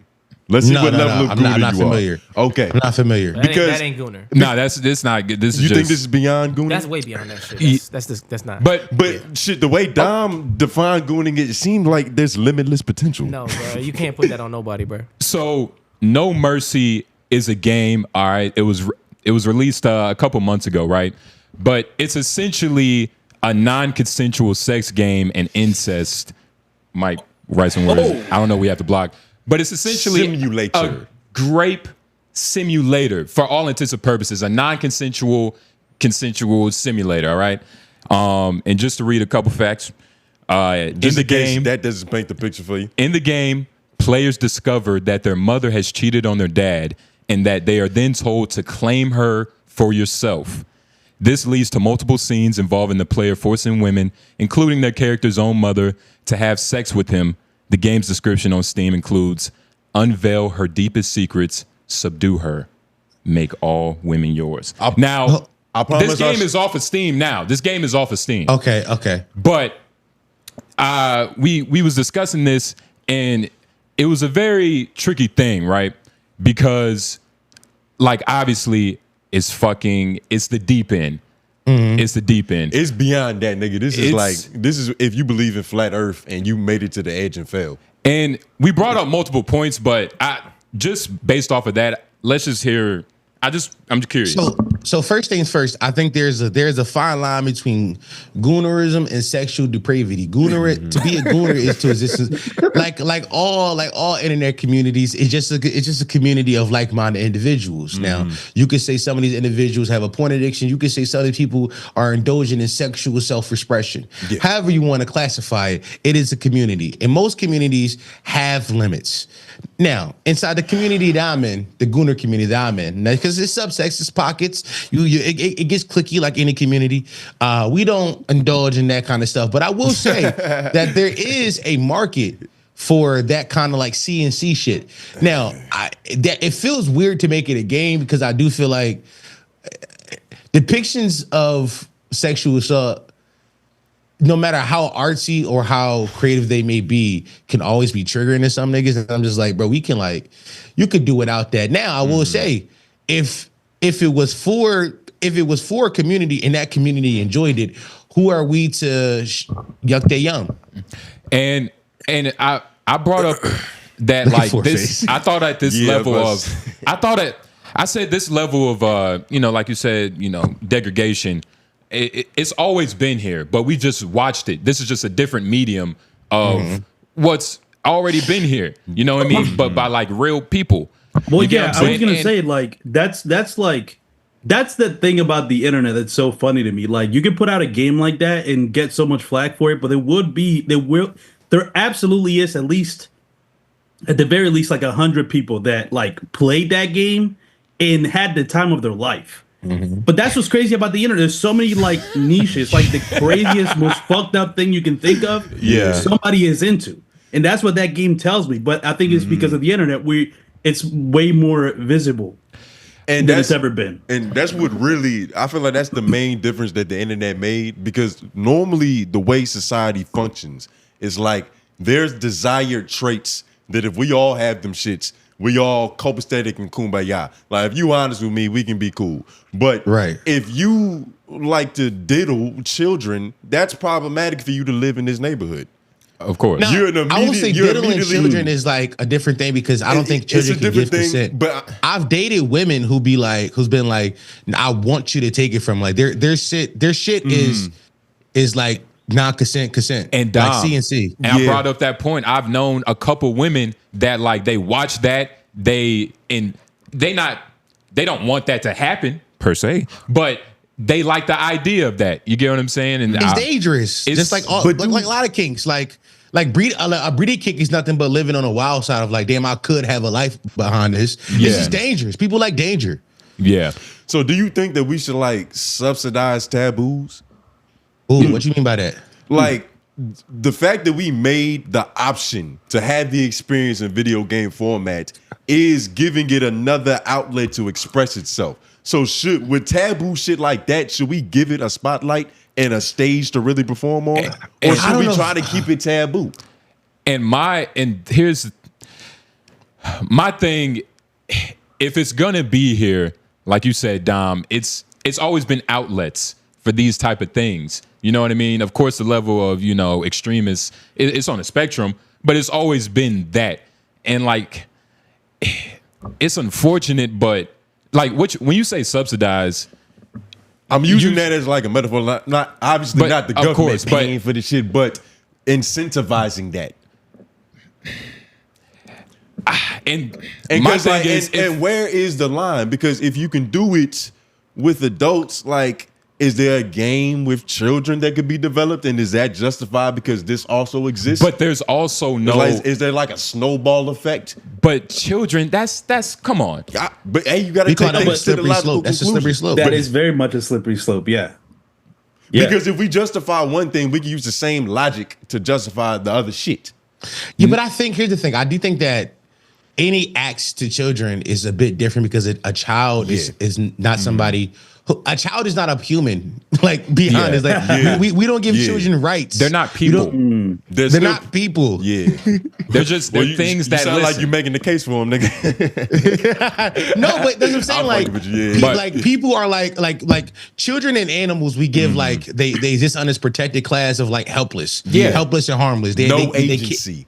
No agency. So that's why we go an extra mile to protect them. Versus like we talking about like adult women. Like, are all adult women like this? No, but are there some adult women who enjoy this? Yes. So I think the talking point should be like, is this game as bad as a horror film, right? Or body horror? Like, but I don't watch horror. Body horror grosses me out. I hate that shit. But there are people who swear by it. Like, this is my favorite genre.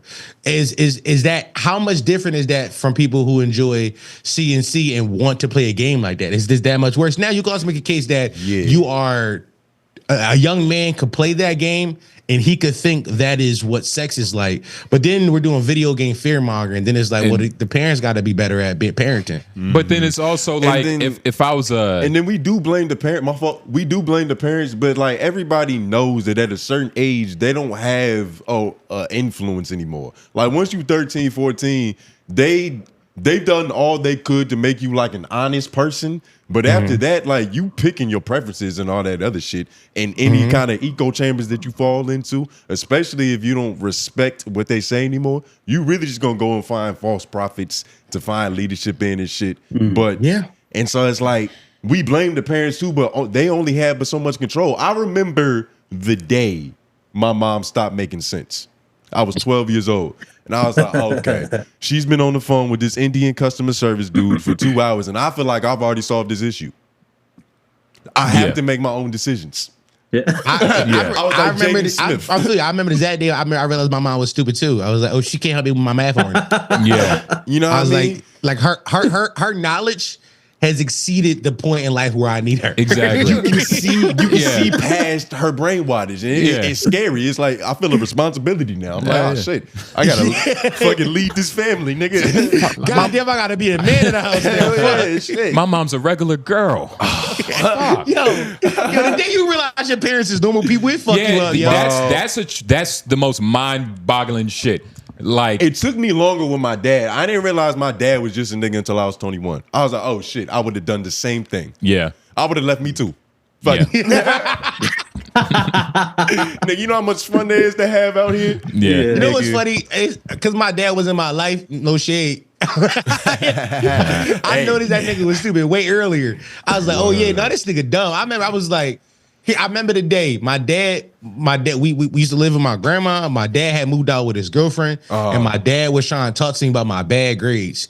And I told that nigga, I was like, he tried to sit me down in the dining room table. He was trying to talk about my grades, and I just laughed at him. He's like, "Why you laughing?" I was like, "It's crazy how you try to be a parent now." That was the day I realized. I'm like, you just a nigga, bro. You ain't been here the whole school year. So let's talk about your grades. Don't y'all come back now, nigga. These grades is fuck, daddy. I'm outside. Nigga, I mean, where was you when I needed lunch money, nigga? Yeah, the real shit. Where the fuck was you when I needed guidance, nigga? I'm out here talking to niggas who sell Nixon Reggie and Broad and Erie, taking advice from these niggas. These niggas' lives is fucked up, dad. Look what you made me turn to. I'm a victim now, nigga. To their influence. God damn. But nah, that's real.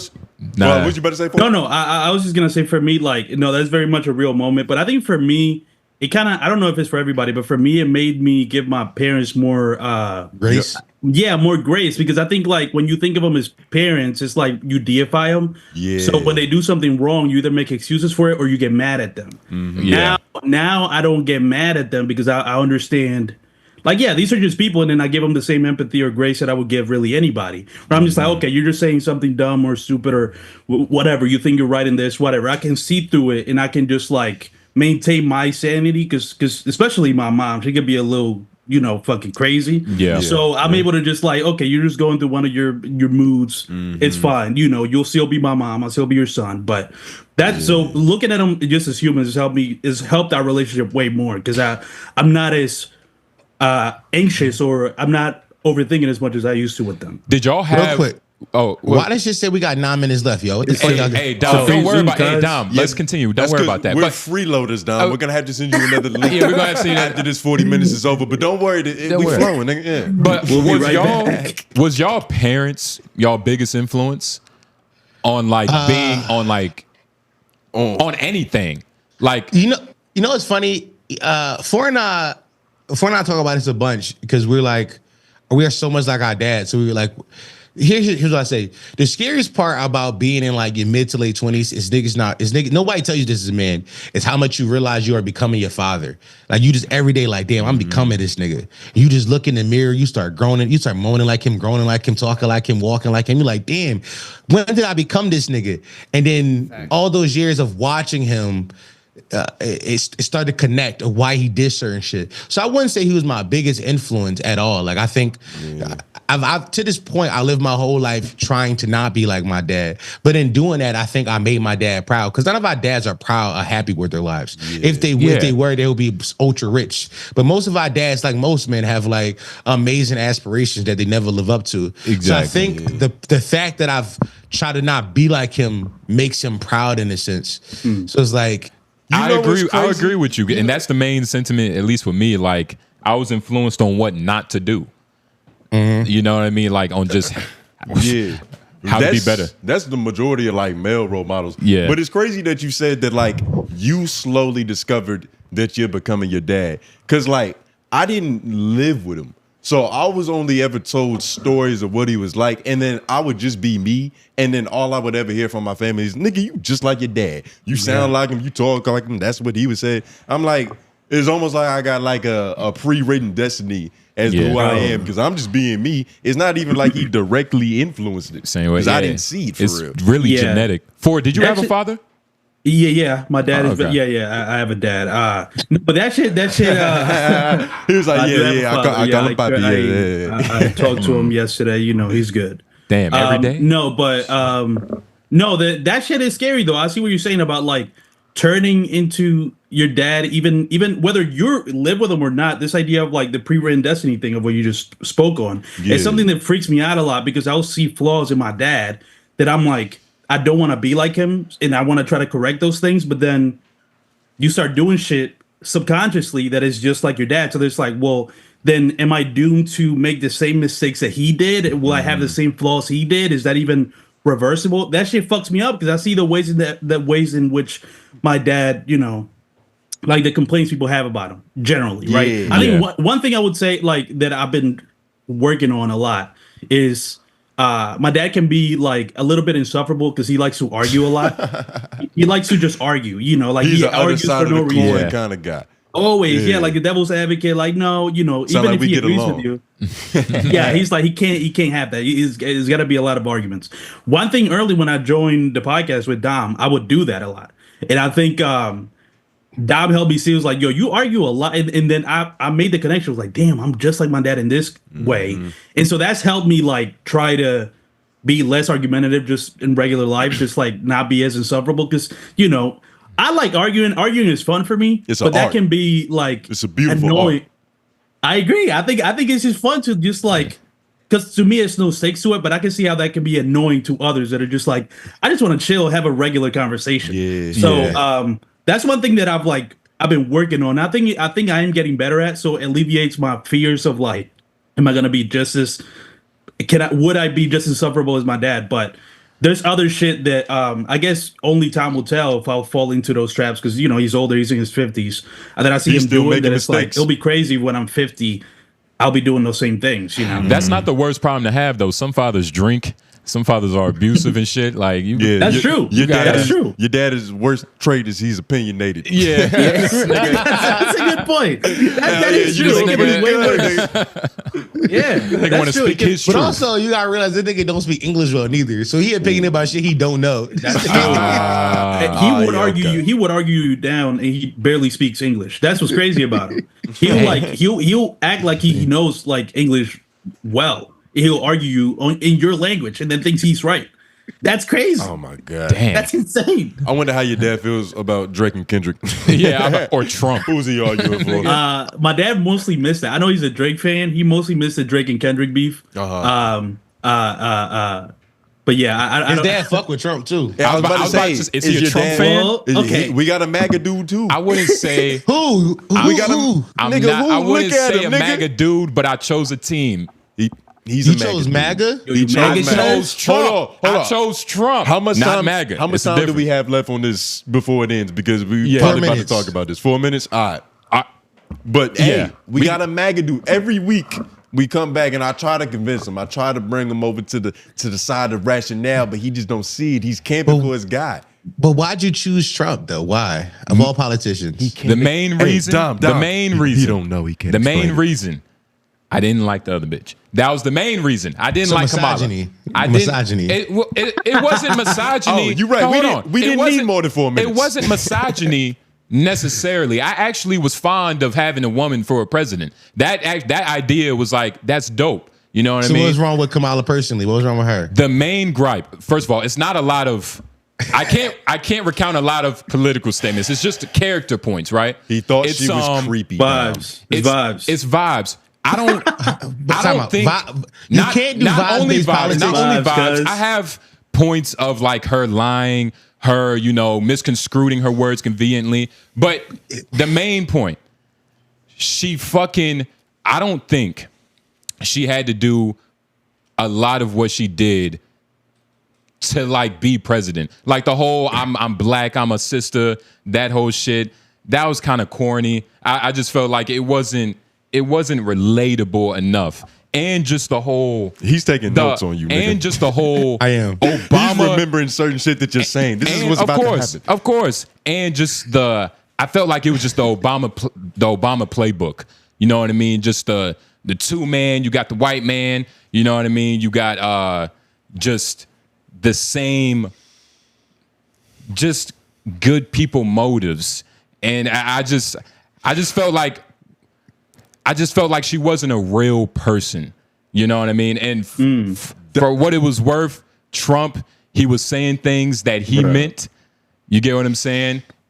Some of the things I disagree with, some of the things I agree with. Dom, it was really a split decision, but I went with Trump. Dom, I always wondered why Had we've to. never been invited on Olay and Friends. No, Olay. I mean, This is Dom, why. Dom, when she was here, we had an argument about this. But Yeah. I didn't let up, so she got tired, and she got mad and shit. You know what I mean? But shout out to Olay and but Friends. what you were describing is you are. I got a minute 30 seconds. I'll make it short. Yeah. You are the dumbest voter in America by far. Like, Nope. by the way, but that doesn't mean anything because by saying that you are America's median voter. You are You're the the majority. average. You are the majority. But here's why. So first thing you said vibes-based politics. You can't say stuff like vibes-based politics and then Trump is a literal sex offender. Trump is like so for sure, while Kamala might not have been a real person to you, she may have a weird, funny, cackling laugh. Trump has committed actual crimes outside of office. So Yes. those things got to weigh against each other. You said the whole Obama playbook. The Obama playbook worked. Politics is basically politics is Hollywood for ugly people. So now how Hollywood there's a bunch of reboots of movies. Yes. They do the same thing in politics. They Yes, just like, it's, okay, what worked in the past? Let's do that again. Now, I will say that how much I got 30 seconds left. I will say Take that your I time. don't disagree that Kamala was wasn't the best candidate. But at what point do you choose the lesser two evils? And I think you chose the greater evil against your own good, brother. Against you voted against your interests. Now let's. We gonna call you. We hold will on, be we back gonna, on that note. We gonna be back on this note. Can we? That's a great breaking point. Dom, you a professional. We gonna Yeah, we that gonna was talk fucking- about that's it. some- We that's gonna some talk old school because TV Dom, shit. you gotta understand. He only voted for Kamala because of other reasons. He probably Because didn't he's a want black man who finds her attractive. That's fine. He voted for his That interests. wasn't His mother told him. His mother told him. You the gooner. No, You the gooner. no. It was. You it were was two saying things you he's said. the worst kind of guy to have voting The- power. okay, because okay, he's stupid. basically- Yeah, Basically, I called you the median voter, which just means that you are the average voter in America because you Does that voted mean- based off violent politics because you voted for. The last thing I said was you voted against your interest. against my interests. And Yes. what was Kamala's interest? Kamala's interest was being a Democratic puppet, which the Democrats usually are for the progress of Black and brown folk and disenfranchised groups, usually not because they are better people, but because that is their base. And they have to appeal to us, right? Yeah. Trump's base, there is no, I don't think, first of all, the Republican Party is no longer the Republican Party. The Republican Party has morphed into this mismatch of just MAGA people, right? Yep, and they fall in line. Yeah, so to be MAGA is to be for big business, as in billionaires getting richer and you getting poorer. Huge tax breaks and tax cuts for the rich to keep them being rich. Worse economy because Trump runs the country like he's ran every business into the ground. Yeah, like a business. Yeah. And Trump is not a successful businessman. He's never been one. Yeah. He has bankrupted so many businesses, but he has legacy money that keep him afloat. And also celebrity. Also celebrity. Branding. Celebrity helps a lot too. I don't blame niggas for voting for Trump. I blame public school system for not making niggas smart. It can't be the public school system, dog. There's so many of us that went through it. This is a whole other conversation we had. I was saying they don't teach critical thinking, nigga. Nigga, I was telling you that. Nah. But here's my thing, and I will tell you, and I will say, like, I do agree, right? Your previous point of like, politics is marketing for the most part. Hollywood, yep. And communication. And I think that election, Trump, for me, was just a better communicator on his side than Kamala was for hers, for the most part. And there was ups and downs. It was ups and downs, but the ideas that Trump was communicating, though, like while I agree with you, I agree with you that Kamala was not the best orator, but the ideas that he was communicating were not good ideas for the progress of people. Period. And so how could you align with that because he's a better talker? Like, this isn't podcasting. We didn't vote for the better podcaster. We voted for the leader of the free world. But not the most entertaining nigga. Of the points that I would hear him say. Right, because I follow a lot of different people. I follow Nick 𝙬𝙬. I follow a couple different racist accounts. You can't even say this nigga name right. I'm not supposed to. How do you say? Hey, yo, he from Scholar Neck, nigga. But his name Nick 𝙬𝙬. Nick 𝙬𝙬. You know what I mean? That is. But I follow a couple different people, and I'm just saying him in terms of like I follow people that I don't really agree with. So I follow both sides, and when I would see the stuff he was saying, it would be sometimes disapproved, but a lot of times misconstrued on like, depending on the platform you was looking at, what I was seeing. Like, just in terms of the nuance of what he was saying, a lot of stuff, he talks in euphemisms a lot of times. So it's very out there and exaggerated.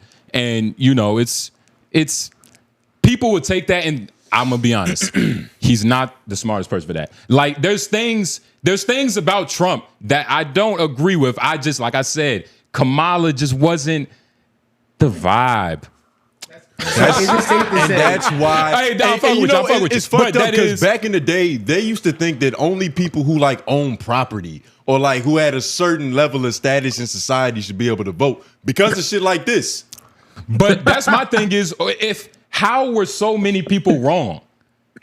Because the thing everybody's dumb, bro. I'm not conceding, by the way. I just want to. Everybody did it for different reasons, but I think overall is that they got caught up in like what was being hyper normalized at the time. Like when you see an actual witch hunt for a dude, and you kind of don't think that he's that bad of a person, you get radicalized in that shit. And a lot of niggas, they either lost something right before they had a divorce, their family got fucked up, and then they got heavy into the Trump wave because it was almost like, yo, he's going through the same angst that I'm going through. It's like they're trying to get us. They identify with a nigga that's nothing like him. Everybody plays the game for different reasons. But I think ultimately a bunch of niggas identify with a nigga who's nothing like them, and he was really good at communicating and convincing people of that. Most politicians, like most people, like politicians are its own thing, like that, and that's the game, and I've accepted that. That is the game, but the thing is, you would want to vote for the politicians that do that for your interest. Or at least bullshit like they will. Like, but Trump, that's the thing, bullshit. And even in what you said, my bad to cut you off, but Dom, you was talking about fuck, what was you saying? You was talking about the crimes. That point. Yeah, you were saying that Kamala was creepy, but you voted for a nigga who was a criminal. Yeah. That and you justified that shit. That's the thing. Look, I don't agree with that. You know what I'm saying? So why'd you vote for him? I don't agree with that. Why'd you vote for him? Look. There's a lot of things, but that's the nuance between. But that's the thing about life. It's like it's not good. Everything is going to be perfect. Like I like Michael Jordan, but shit, he's kind of like a fucked up person sometimes. Michael Jordan plays basketball. He doesn't run But it's the same concept of like the consistency between like everybody. Do you think about not voting? No, like at all, because I was told that this was the first time you voted. Matters. Right? This is the first time you voted in an election. Yeah, I was. It was my first time voting too. I was with my mom. I felt like I voted with my mom, but yeah. Okay. So your first election. Okay. Can you remember any policies that Trump ran on that you enjoyed? Can you remember any? That you enjoyed. I did like the idea of what he was doing of like just trying to find out where all this money is going. I like the idea of that. Like just to like where the fuck are we spending all this money? And then you're seeing certain blogs post of like, yo, we was doing Jaguar reproductive care programs, $200 million, things like that. That was the idea that I liked. How does that align with your personal interest? Because how he was saying it was that it's gonna just trickle down. You know what I mean? Like it's more money. You can't believe it's trickling down economics, but no, brother. It's not. It's more money. It's more money. Wishes, it's dog. more. Look, you could say that for anybody, but it's more money to allocate. It's more money to allocate towards, different things that actually matter. But the money was never going to get allocated to us. The money was always going to get allocated to his billionaire donors and backers. Exactly. So here's the thing. Does that not happen? No, it's not happening. Regardless? Would it happen regardless? Yes, but now your tax dollars are paying for it. Now we're cutting government subsidies. Like, for example, like food stamps. Food stamps is being cut. I think the number was 40%. Mm-hmm. Like we're closing down welfare offices across the country. My grandma's worried. Because we're closing down welfare office, and it's not food stamps. It's talking about all kind of government subsidies. It was food stamps. It was programs to help people with utility bills and shit like that. Are all getting shut down because the Doge faculty, the Doge building, have found that to be wasteful spending. Mm-hmm. Spending that actually helps the American public is being considered wasteful. So this is what we're talking about. It's a slippery slope of you voting because of bias-based voting and then affecting people in your real life. Yeah. You know somebody right now who was a direct beneficiary of those benefits. And now the president is slashing them for no other reason because he thought it was wasteful. Right? We're talking about, think about this. We have a billionaire, the richest man in the world is telling us that he's going to make more money for us. When do rich people ever do anything for us besides give us turkeys on Thanksgiving? We gotta be honest, brother. Like at what point?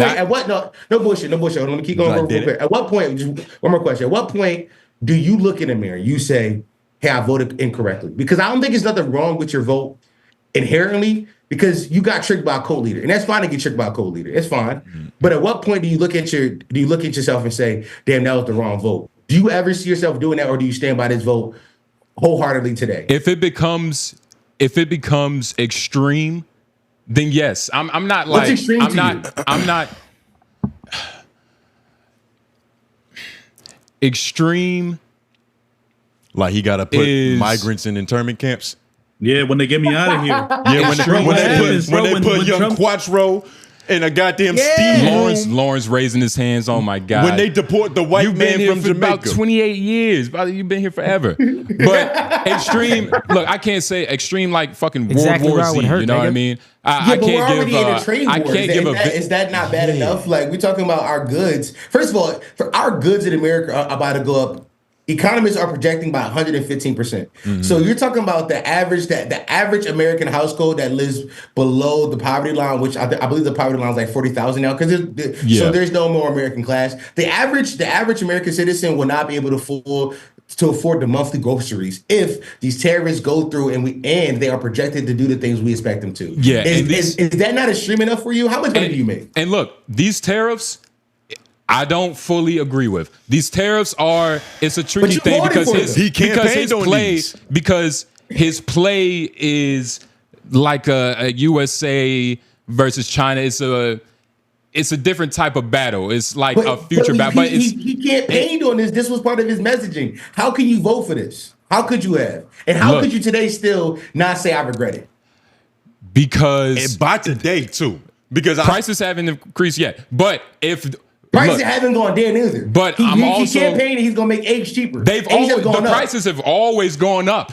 Prices inflation was down, bro. You got to realize. Hold on, real quick. And Biden inherited one of the worst economies in American history because of the 2020 pandemic. Pandemic made everything relatively. Not relative, like actually too expensive for the American public. Yeah. So Biden, and I'm about to grab. I'm not campaigning for Biden. I'm not a Biden of shield. Course not, nigga. You just got to be honest, Joe, right? But Sleepy Joe, he did things that helped the American public. He fixed our economy to the point where it made things livable. Where AIDS becoming expensive, yes. But can we talk about the bird flu that existed, all that cool fun shit? Whatever. But Trump campaigned on making these things less expensive. And since then, it was AIDS and gas. Those two things have not decreased in price by a single cent. Actually, the inflation's up by at least 10 to 15% monthly. How could you have voted for these things and still say today, hey, I really want you to hear. I'm not here to kick it back in for no. I'm listening. Like I said, nigga. you got tricked. You got tricked, brother. Okay, you got tricked. You got tricked. But can I don't know that yet. I can't say I know that yet. That's my thing, right? Like, it's a fine line. Like, we don't know where it's headed yet. Like, this whole tariff thing, it's a very long play. Like, and this is the major cause for a lot of this. Like, him and China, it's like a fucking dick swinging contest, and they're really trying to prove who matters the most. It's like, but do you understand that only if the best case scenario for that situation with the tariffs, that only benefits American corporations. That doesn't trickle down to us. Look, he's just trying to make rich niggas more rich. That has nothing to do. You have nothing to do with like an American company being able to have goods in Japan. And then they try to run on some bullshit like, yo, it's going to increase American infrastructure. Nigga, you know how many years it takes to build factories to start mass producing shit? Money, him finding the money, him decreasing the debt, his overarching theme, like you said, Dom, he's trying to run it like a business. He's trying to get this fucking debt off. And it's like, the way he's doing it, it's a very egregious process, to say the least. It's an oligarchical process. It's pretty egregious. And that's the thing, like, I have no, like, yes, if it comes a point in time, I'll say, like, damn, maybe I made the wrong decision. But I don't think that point in time is yet. Like, my life hasn't changed with, like, even when Biden was in, like, shit was cheaper. I didn't really see it. Like, were you looking for vibes, or I'm not looking for vibes. I'm looking for actual on the street. Like, nigga, I'm alive. I'm trying to stick and move around this motherfucker. You know what I mean? No, I'm trying to stick and move. I'm trying to execute. Things are still expensive. I'm still. Okay. It took Hitler was democratically elected. And he get mad at me when I say, Dom, he get mad at me when I bring this shit up, dog. Hitler was every time. Big H. Listen, it took 2 years. Shit. It took 2 years, bro. It took 2 years. Yeah. Like, how can you be so comfortable with the trajectory of fascism and still say I'm gonna wait it out? This is like being on a Titanic and being like, how long is it gonna take for this shit to sink, yo? I got time still. You are currently inside. You are on a shipping sink, but you're inside the fucking cafeteria eating food. Like, but shit not going down yet. And at some point, you have to jump shit. And what I keep telling them is, by the time he says it's gonna be too late. And all the arguing I did on the fucking podcast, it ain't gonna matter, nigga. And it's over. And number one is already too late. He's already elected. He has full power. He has full power of the House and Senate. We've already fucked. The best we can hope for is actual like revolution. The best we can hope for is cut like this out, white man. Because I don't want y'all to take it down. Yeah, bleep this out. but that's literally the best we can hope for. Is like, you really think that, nigga? Bro, it's we need French radical revolution. We need to go out there and take politicians. This isn't even for like black people. This is just for America. This isn't for niggas. No, it's America. That's what I'm saying, bro. This isn't a black or white thing. This isn't a race thing. These new Nazis do not care about the race you are or the religion you are. These new Nazi draws lines at class. It's class. They want to keep the poor and keep and that's always working slaves. Yeah. Right. Like, first of all, he wanted to say like you. That's what you wanted to say. No, I feel you. But that's always been like the funny thing about America that they've preached. You know, like. They've preached racism, but the main thing is class. Like that's always been the thing. Like rich people, poor people, and you know. So how could you vote for the rich man? The commoners. So how could you vote for the rich man? Kamala's a rich woman. Her Kamala husband is a rich man. My thing is, like you said, that's the thing. And I know exactly what you mean with it's like my vote was stupid, but it's not. But that whole thing. Because it's stupid, it's the media vote. It's a lesser of two evils. It was degraded. The only difference is like your perspective on it. Like I don't know. It's a tricky. This is about perspective. I think we got it wrong. This isn't perspective. This is my perspective. I'm looking at trends and analytics. Like I'm looking at like the history of the world and where this leads to. Like everything is cyclical. I'm looking at evidence. So because you know America has been like a fascist nation for a while. Like it's been building up to that for a while. So you think, and you're just basically saying that Trump is he's that match. That's what you're saying? The King Emperor, yeah, kind of. Okay. First of all, I disagree with America. Yeah, has been a fascist nation for a while. I think that here's the thing. I think America has a problem defining patriotism first and foremost. I think that we don't there's two separate classes of people. I won't say classes, groups of people, Republicans, Democrats, and they define patriotism differently. So I wouldn't say fascism has always been on the rise for a while now. But if you could say for the last 8 years, the last 12 years, when did Trump get 8? Was it 8 years ago? 12 years ago? 2016. That was 8 years ago. So for the last 8 or 9 years, it's been for sure on a rise. But it's because there's one common denominator, both those things. There's one common denominator, and that common denominator is Donald Trump. Now, I don't think Donald Trump is smart enough to make these policies on his own, but I do think he is a puppet of richer elites who have agendas to push. Most definitely. So when I say that Trump, so when you ask me, is Trump the match? Less the match, he's the book that they're using to like the match. Yeah. Like the match already existed. The match was in the hand of the elites. They just needed the right book to light it. He's the newest incarnation of it. And when I said like fascism, the definition is a far-right authoritarian, ultra-nationalist political ideology and movement characterized by dictatorial leaders, centralized autocracy,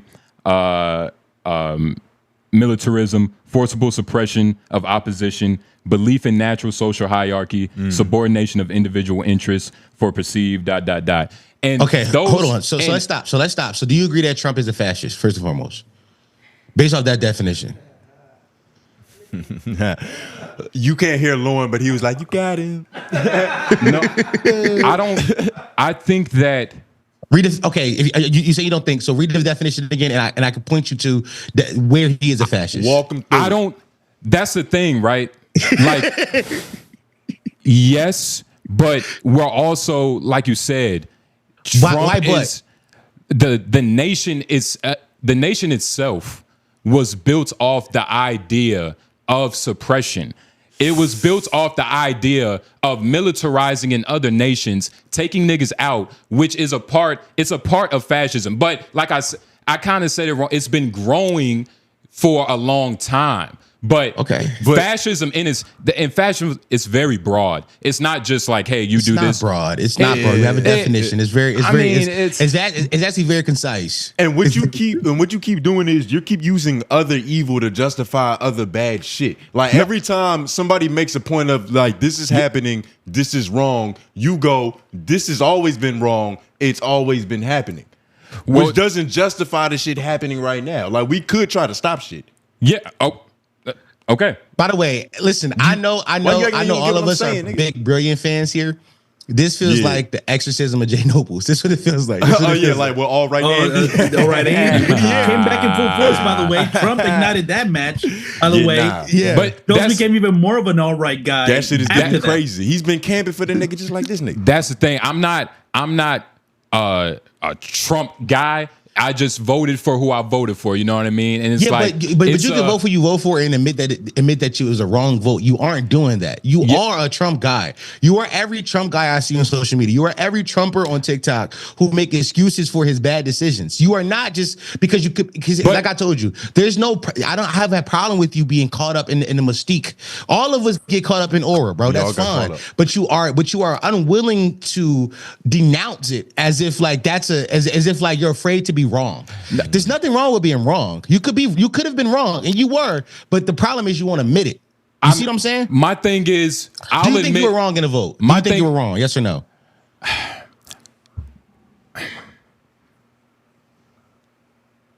I don't know yet. Like I can admit that he's wrong on certain parts, but like even to what you said, even to what you said, right? Even to what you said.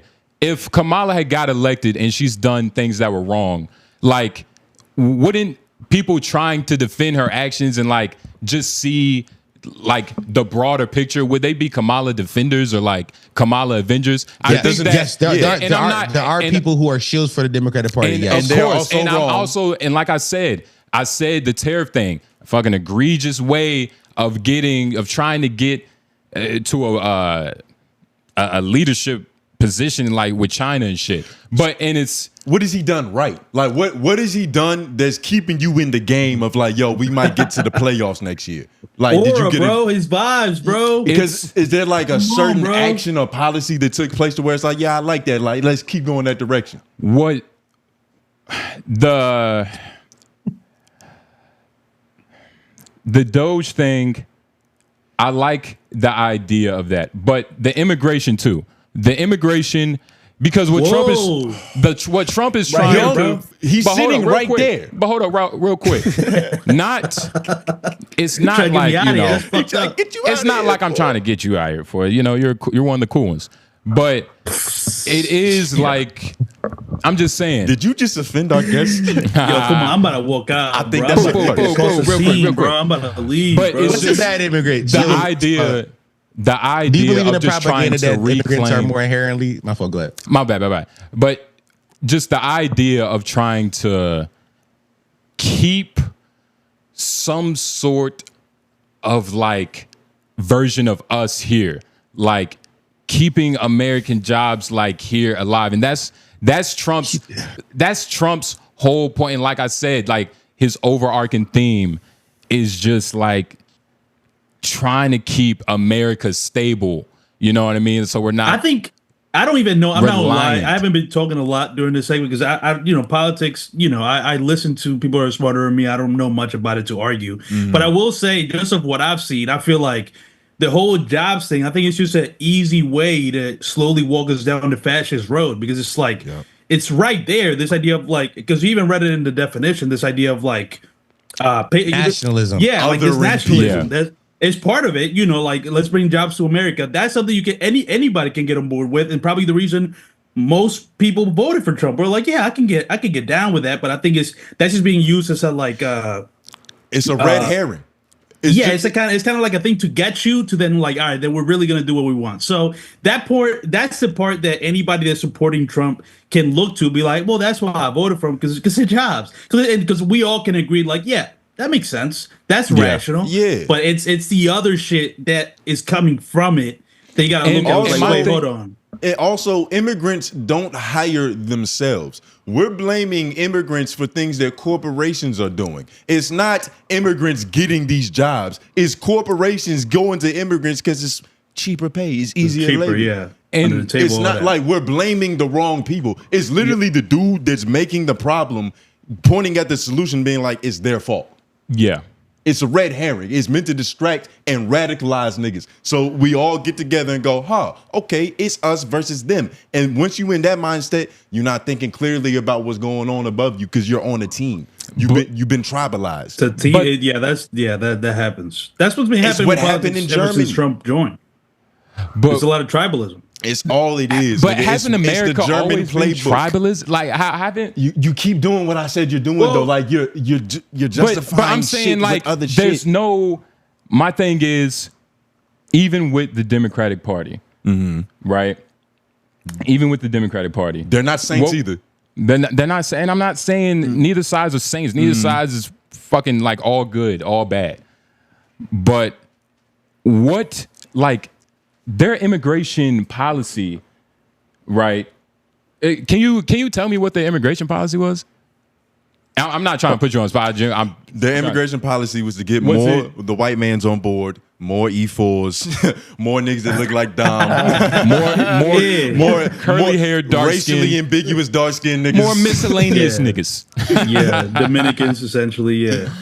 Okay. What for real? No, not really. Oh shit! Am I being heard correctly? Yeah, we can hear you. Yeah, you good. Okay, cool. I had to switch microphones because my last was about to die. Oh, I did a whole switcheroo. Okay. You asked about the immigration policy. First and foremost, the Dems immigration policy was not great. There were still going to be those like places in Texas, those like let's call them what they are, camps for children where they separated people, but there wasn't going to be mass deportations, and I think that's the difference, right? Yeah. We were all about getting people in, but they want to do it the right way, because I think we could all agree. I don't agree. I don't agree with this. I feel like you get here however the fuck you get here, but more rational minds than me, less radical minds than me can agree that there's a right way to do it. I don't necessarily agree with that. And people thought that these people should go through the proper channels. So that was all the Dems wanted to do. They wanted to allocate more funds to make proper channels exist. Now, that was all their shit. Now, Trump is all like, let's get them all out.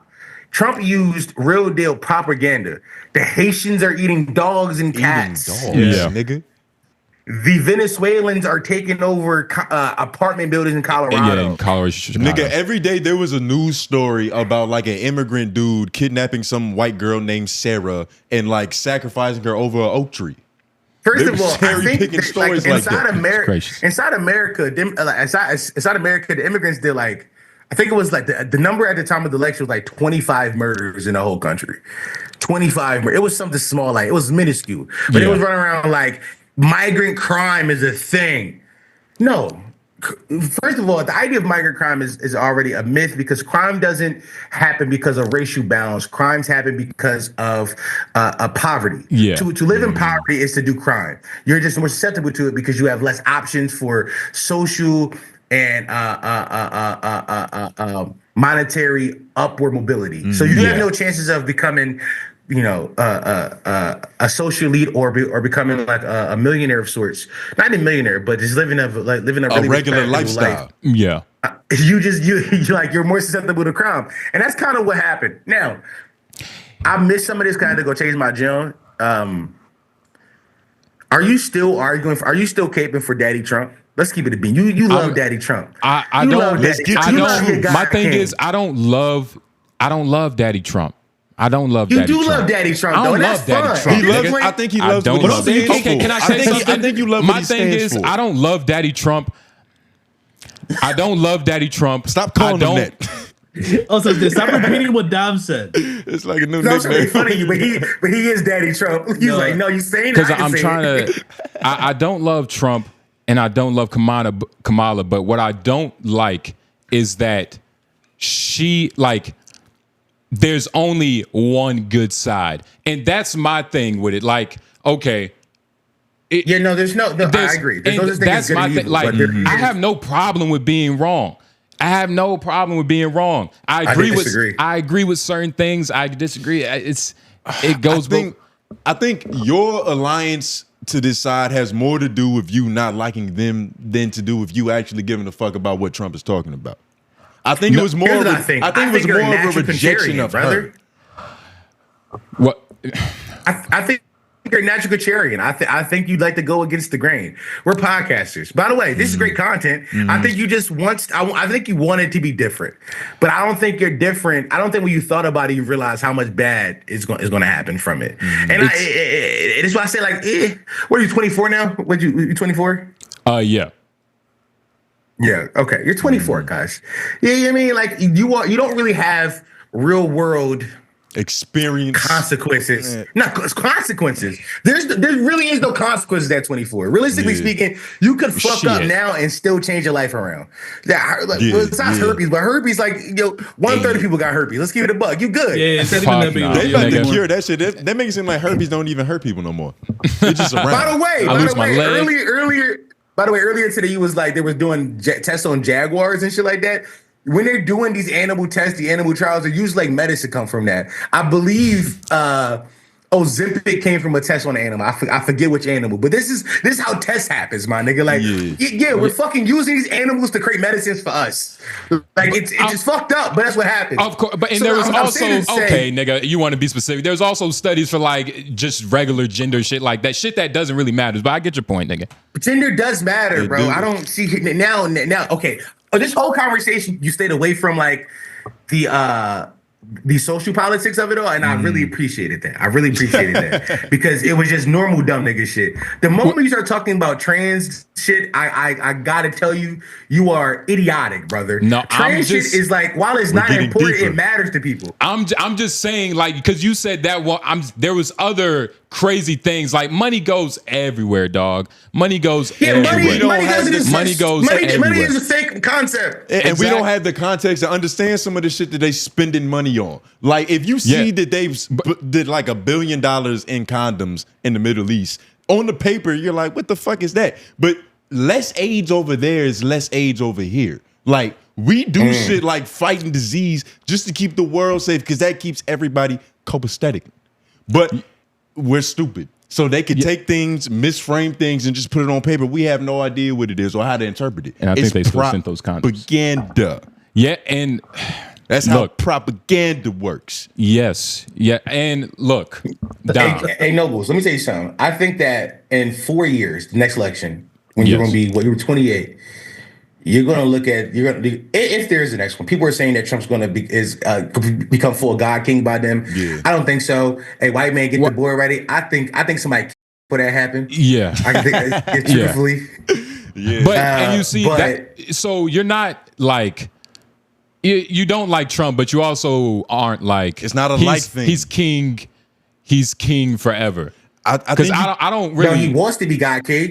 He wants to be God King. He wants that. I don't think I think the American people are too. We're too smart. American people love two things. Number one, American people love the idea of being America and being American, and what that means is freedom. And we never give up our freedom. The idea of options. It's freedom and the thought that God wants us to be successful. Like it's literally like we have a birthright to that shit.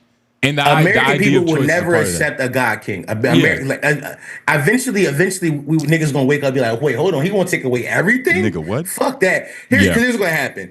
People who voted, the racists and the misogynists and the xenophobic people who voted for him are gonna be like, wait, I was only down with that because you wanted those people gone. Mm-hmm. Now you want me gone, and that's gonna change a lot for the American public. Second thing the American people love is the treats. I think these terrorists, because you got to realize you got to look at, okay, how do I explain this? Your parents in your 40s, right? 40s, 50s? Yeah, about early 40s. Yeah. You know, they was fucking young. So was mine. Mm-hmm. My dad 44. So my parents young. My dad growing up, a luxury, and in like early 2000s, a luxury item to him is not a luxury item to us. For example, a luxury item in 2002 was like a microwave. That's a luxury item. Yeah. Right? Because a microwave costs $500. Exactly. That was the amount somebody's rent. That's a luxury item. Yeah. So today, a luxury item is like a TV. It's not a TV. It's a trip. Luxurious trips cost $500. A TV will be a luxury item today. A phone. But those phones and these TVs are relatively inexpensive compared to our daily necessities cost like rent and bills. Yeah. So the moment these treats, our phones, our TVs, these things that are manufactured overseas become expensive, the American people be like, hold on, we can't afford our treats no more? Yeah. Our treats are inexpensive. The only thing that been keeping America together is treats. It's just like the fact that we're able to buy the new iPhone every year. Bread, And that's what gives bread and circus. And that's what gives our country leverage because we're the biggest buyers of shit in the world. Like Japan can make tablets. Who the fuck is gonna buy tablets? Americans, nigga. We're the only people that's going around dropping $200-300 on shit that don't matter. But the moment those tablets become $1,500, we're like, whoa. Yeah. This thing costs my rent. This little thing that cost $400 a year ago costs $1,500 now. What's the change? Yeah. And it's going to be a common denominator. Americans are going to wake up. And I think that's when you realize, hold on, what kind of car you drive, Noblez? What kind of car you drive? Camry. You drive a Camry. That how much you buy? Was it 08? You got an 08 Camry? You like an 08 Camry? Yeah, he's Nah, like I got like a 14. I got one of the better amounts. I got a 14. Okay. I think. Okay. 15. Wait, tell me, did you buy it recently or a few years ago? Nah, like that wasn't my first car. It was Passed down. But my first car was like 5 bands. It was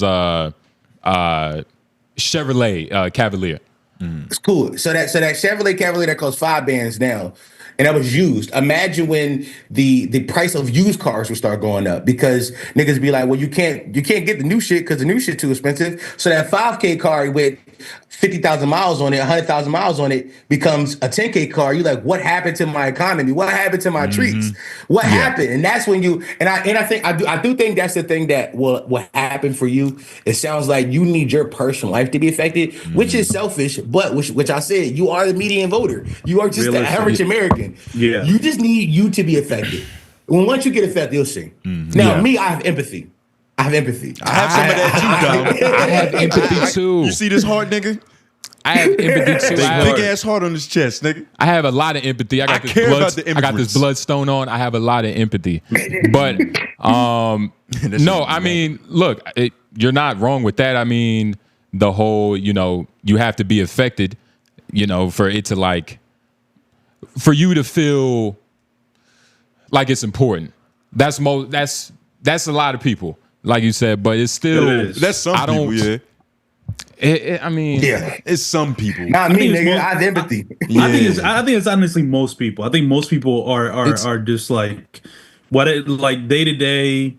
Wake up, what affects me? Go to sleep. Wake up the next day, what affects me again? That's how most people live. So and that's gonna happen. Listen, we're already seeing it with. I was showing Dom the Nintendo Switch 2. Like the tariffs are already affecting that for any gamers out there. Like you couldn't pre-order it in the States because of the tariffs or the threats for tariffs. LeBron James got a Barbie doll coming out. That shit gonna take another 7 months to drop. Yeah, damn. I was counting on it, bro. Nigga, I was waiting on that gonna put that shit right back here, bro. Collectible, all nigga. the little white women that's not getting the LeBron fucking Barbie doll. But look, it's like this tariff thing. It's egregious. It wasn't like him trying to get what he want. He took a shortcut. This is like a shortcut, you know what I mean, in terms of the road he could have taken. Pretty much. Here's what I say. We grab this conversation up and move to the next thing because we got common ground. You don't know politics enough to have this conversation. And that's not a diamond on your intelligence. I think you're a really smart guy, but you're not chronically online enough to read the articles that I read, to watch the creators I watch. Yeah. So I think you were easily influenced by just aura and propaganda. And that's most Americans. Now I do think, like I said, in 4 years, you're going to look back at this time and be like, wow, I was dumb. But until then, you have to think about, I want you to remember this when I say this. Think about this conversation. Think about how hard you fall for.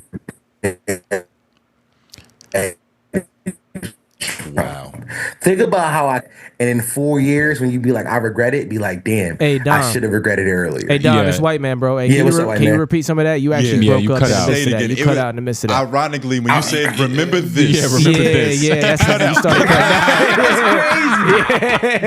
I was like, he gonna be stupid forever, nigga. yeah, I was like, how am I going to learn in 4 years? Nah, He'll needs never to- remember now. I'll never remember I'm this. glad he's hearing this from you because he never listened to me, nigga. Bro, Please bro, continue, bro. Lauren, you know me and you have argued this for weeks. He don't listen to me. For He gotta weeks. hear Look, from somebody. that's- Hey, that's look, okay, hey, look, but he respect You y'all. He didn't don't listen respect to- me, brother. But yeah, that just goes to how much you respect y'all niggas. And Dom- for real. And you know, Dom- y'all are smarter. You articulated it in a way that like me and Lauren couldn't. But hey, I digress, nigga.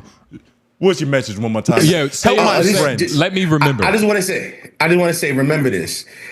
In 4 years, when you look back at this time, Yep. you say, damn, I regret it. Remember this conversation we had where you fought so hard for Daddy Trump, where you said, I wasn't prepared to give up on him. Mm-hmm. Be like, damn, I should have gave up more earlier. And you have to live with that regret. Yeah. Live with the people whose lives are going to be permanently affected. Live with the idea that people who have worked in this country for years, paid taxes for years, are being deported to countries they're not from. You're going to have to live with this regret every single day. And all I'm saying is you could have learned earlier and come to the side of progress. Not the side of light, the side of progress. We're hoping for progress to push the culture forward. But you mean, I love you. Just a Nazi. And look, give me some time. Give me some time. I'll definitely remember this conversation. You know what I'm saying? You will. Exactly. I mean, look, I'm open to it. I'm not. I'm really not as dense. I'm really not that dense. But You just argue for 2 hours.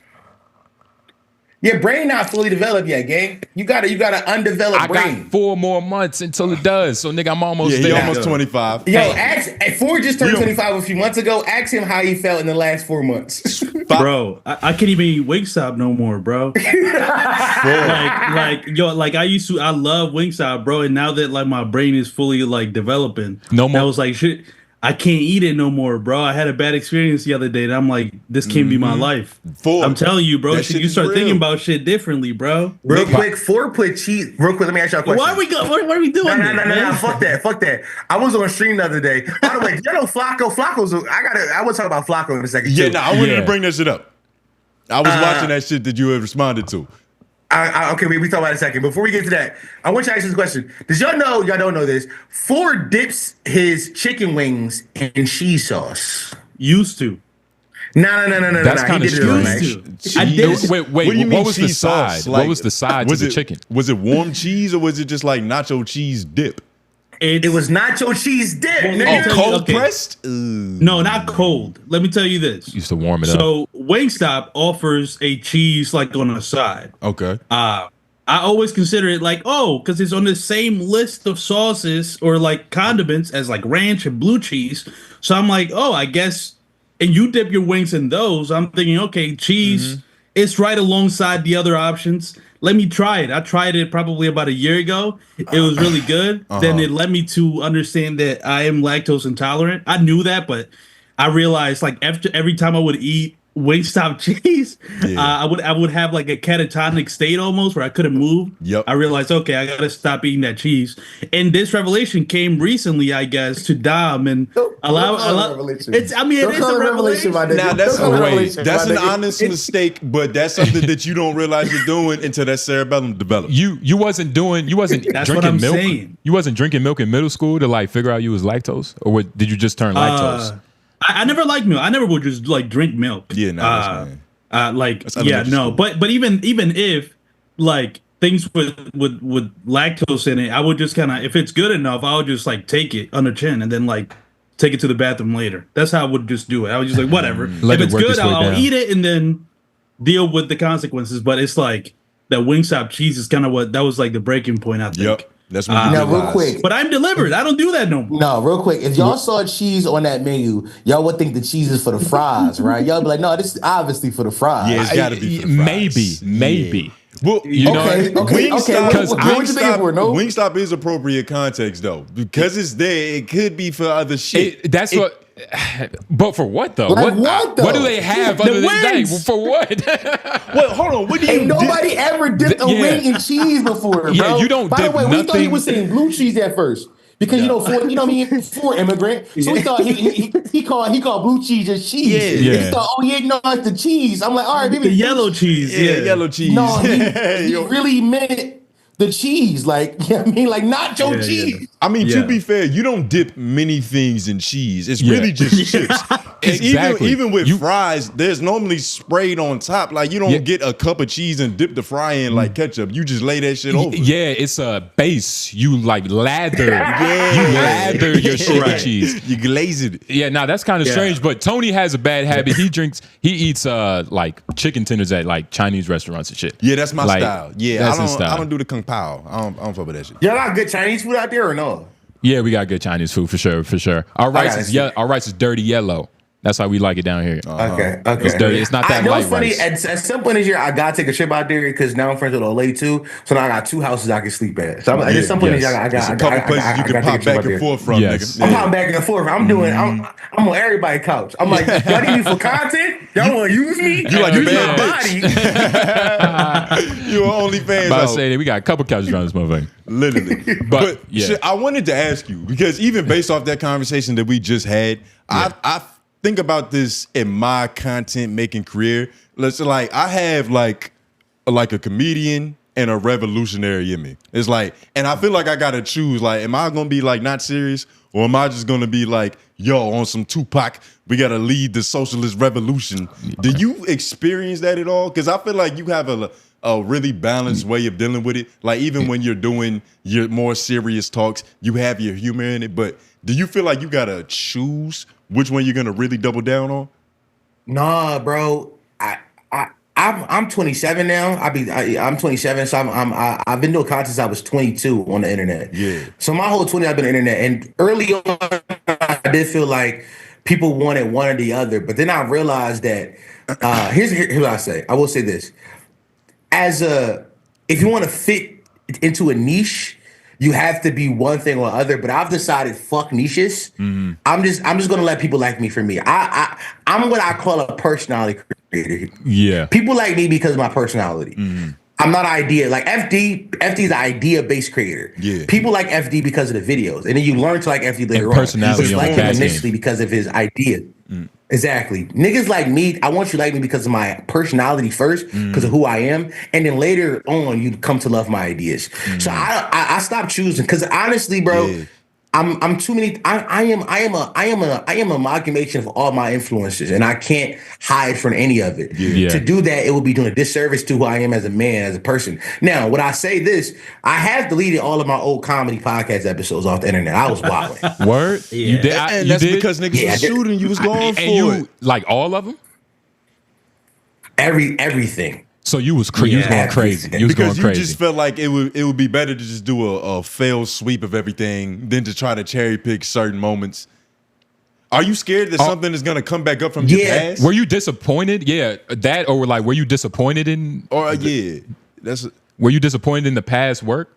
No, I'm not disappointed at all. I'm not disappointed. I'm actually very proud of that, and it hurt me to delete it because I think it was a part of me as a man and like who I am today. Yeah. So I'm very proud of it, but also I'm deeply afraid of those.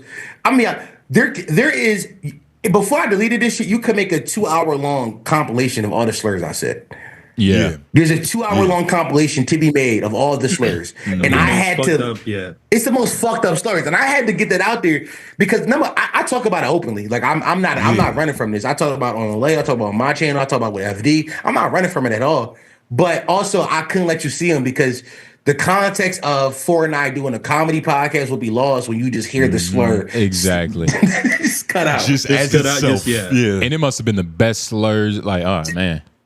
I was just going crazy. Bro, we were learning new ones. Yeah, y'all was creating them. There's an episode where we went on Wikipedia to learn new slurs. We was like, what slurs don't we know? We need to learn new Yeah, it's a brand new world for us. Oh my god, yeah. Okay. The comedy possibilities are endless. Yeah, you was combining. You was just chopping it in half and combining them. Like you was disrespecting two people at the same time. Nigga. Yeah, you can't give kids limitless energy like that. Bro. Yeah, nah, that's crazy. Nah, bro, I'm serious. But no, I do think y'all figure it out. I think y'all will figure it out because I think y'all talented, but it just take time, bro. I haven't figured it out neither. Here's the thing: I was talking about my man Eddie from Weird Their Flag the other day. He was like, "You give advice to niggas like you figured it out," and I don't think I do that. I give advice to niggas like I be on the internet more than everybody else. I'm just I'm online more than everybody. Yeah. So it's not from a place of knowing how to make content. It's from a place of knowing content because I consume so much of it. Yeah. Literally. I just make so much of it. I just watch so much shit where it's like I know it better than you, not because I'm better at you than making it. I just watch more. Do you feel like you ever get a little bit of fog from all that? Because I feel like I consume so much that when I go to create, sometimes I'm like, bro, I don't even know what I think. I've been listening to other niggas' thoughts all fucking week. So I consume as many podcasts anymore. Like mostly nowadays.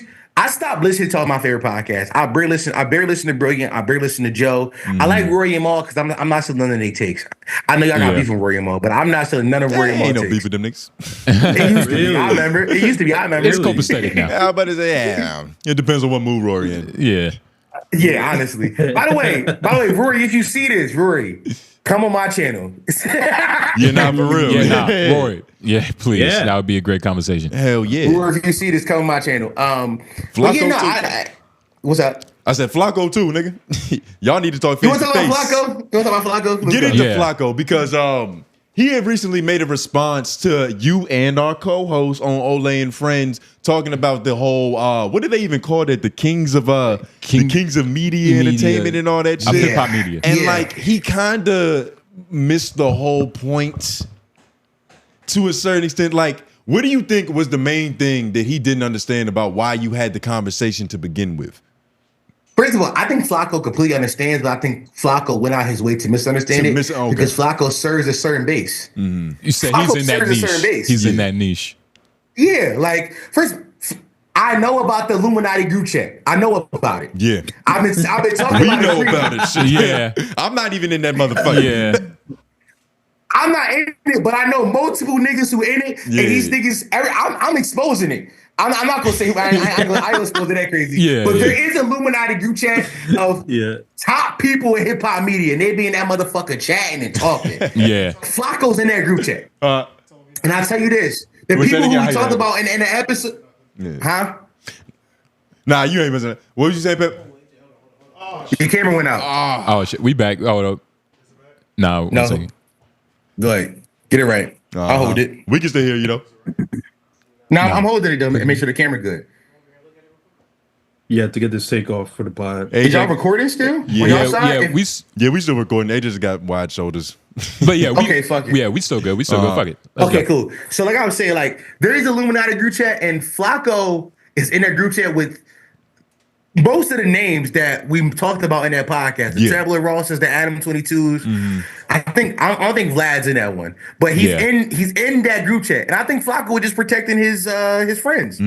So no funny. I did a stream the other day on Friday, and he was in my chat, and he and I was talking. I was like, Flakko, I find you interesting because I think you're smart, but you dumb it down on purpose. Yeah. Flakko, I said, Flakko's a man without morals. I told him this. I said, you're a man without morals. You have no morals. Yeah. Flakko will go wherever the accents go. And I don't, you know, on his face, there's nothing wrong with that. But when we talk about hip hop and the culture, that's when I have a problem with that. Like if you're gonna follow the accents, go do that pop shit. But you start doing our shit, it's like, come on, Flakko, have some respect. And by the way, I'm not even one of them niggas at FBA, but Flakko is not a black American too. No, I'm not an FBA nigga, but he's not. So that kind of lends into that. It just doesn't help. It just makes it worse for him. That's another thing. Yeah, it just makes it worse. Shit. I definitely feel what you're saying, because like at a certain, you can't take niggas serious who you know their opinion is coming from their pockets.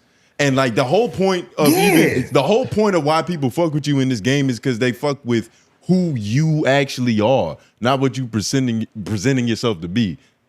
Yeah. Niggas don't like being lied to, and that shit don't last very long. Yeah. Because we'll build you up, and once we realize it was bullshit, nigga. A lot of people that Flakko talking to, the people that Flakko talking to don't give a fuck. People just want their opinion parroted back to them. I think Flakko realized that. You gotta realize Flakko is a self-proclaimed child of academics. As somebody who also grew up in that same time and was a chat nigga around that same time, me and Flakko around the same age, I get it, but at some point you gotta denounce that. If academics, while I love him and I think he was important to the culture, he also was detrimental to the culture in like a very in various amounts of ways. Yeah. But Flakko saw that and said, I could do that better.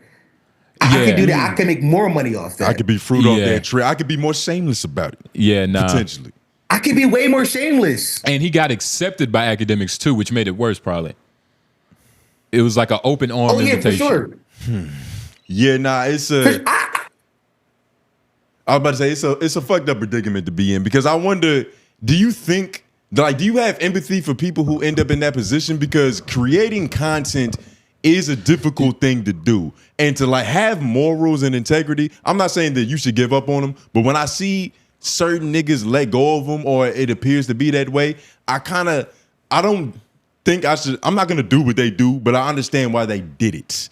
You get what I'm saying? I don't think that it's like innately because this is a bad person. I think niggas struggled trying to make their dreams come true for so long that once they find what's working, they just stick to that shit. And it's like, I understand the start of that, but at a certain point, you got to have the awareness to realize like the monster that you kind of became. But isn't that like your kind of breaking point? Like you're submitting, right? Yeah, you submitting to the game instead of trying to, change the game. But it's a lot to ask a nigga to be a trailblazer. How long can you be that for before you're just like, fuck it? What exactly? You what, like a follower? Like how long can you be like yourself until you just like betray your morals? Like what do you think the like 5 years, 10 years, like what's the average? Bro, I've been myself on the internet for 5 years now. Well, yeah, about 5-6 years now. Now, granted, I haven't made, this is the most amount of success I've had in my career so far. Just because my cosigns I've gotten now, like I got bigger cosigns. Yeah. But monetarily, I think I'm making the same amount of money I've been making. I'm not making more money. I just have more people like me. Yeah. That shit must be true. E4 is laughing. Yeah. You see his sheets. But I do think you could like be yourself, but there is a forker road where you meet sometimes where it's like, do I want to make more money or do I want to be true to self? And and then you got to decide what did you get in content for. See, I got in content because of self-expression. Like I was a rapper before. I used to do graffiti. Also, I used to rob niggas. That's a different story. But I used to. You know those are good stories. I got into content, podcasting, videos. You say what? I said those are good stories, but yeah. Good stories. Yeah, that shit must have I got into content for self-expression. I got into it to like to talk about things. I'm a professional yapper. I wanted to give my opinion. I'm a narcissist who think my opinions mean more than other people. So that's why I got into content. Right? But if you get into it because you see a bag, you'll easily betray those values of just being a yapper because the bag is bigger. Yeah. And Flakko did that. Flakko said, fuck it, the bag is bigger. And here's the thing. I think Flakko has a redemption arc in him, but he has to he got to change. I agree with you. I agree because he made a choice. Some people just fall into the trap. Like they're standing still and it's like all of a sudden they're sinking. But like when it comes to people that make that choice, it's easier of a hero's journey to the other side of like, I didn't have to do this shit. Let me just fucking, do the right thing. Yeah. So I get what you're saying. You realize it's not you. It was just a part of the journey you was on. What would his content look like if he decided to make a redemption arc? Like, what would it turn to? I think it would be similar, but he would just... he could do the same thing, just be honest. He would just present the facts how they should be with less of like a motive for shaping the narrative. Yeah. It would literally be the exact same. I was listening to content. y'all pod. I was listening to the homeroom show the other day, and Flakko was texting AJ about Charlemagne dissing him, and y'all was like, Flakko said he said podcast about podcasting. That's the most you're gonna get to a diss. And I remember I think it was Stone Group was like, well, Flakko has made videos about lesser information. Yeah. He's made videos on less evidence, nigga. Just like exactly. Yeah, he's trying to eat off of what we finna make. Like it's just a thing.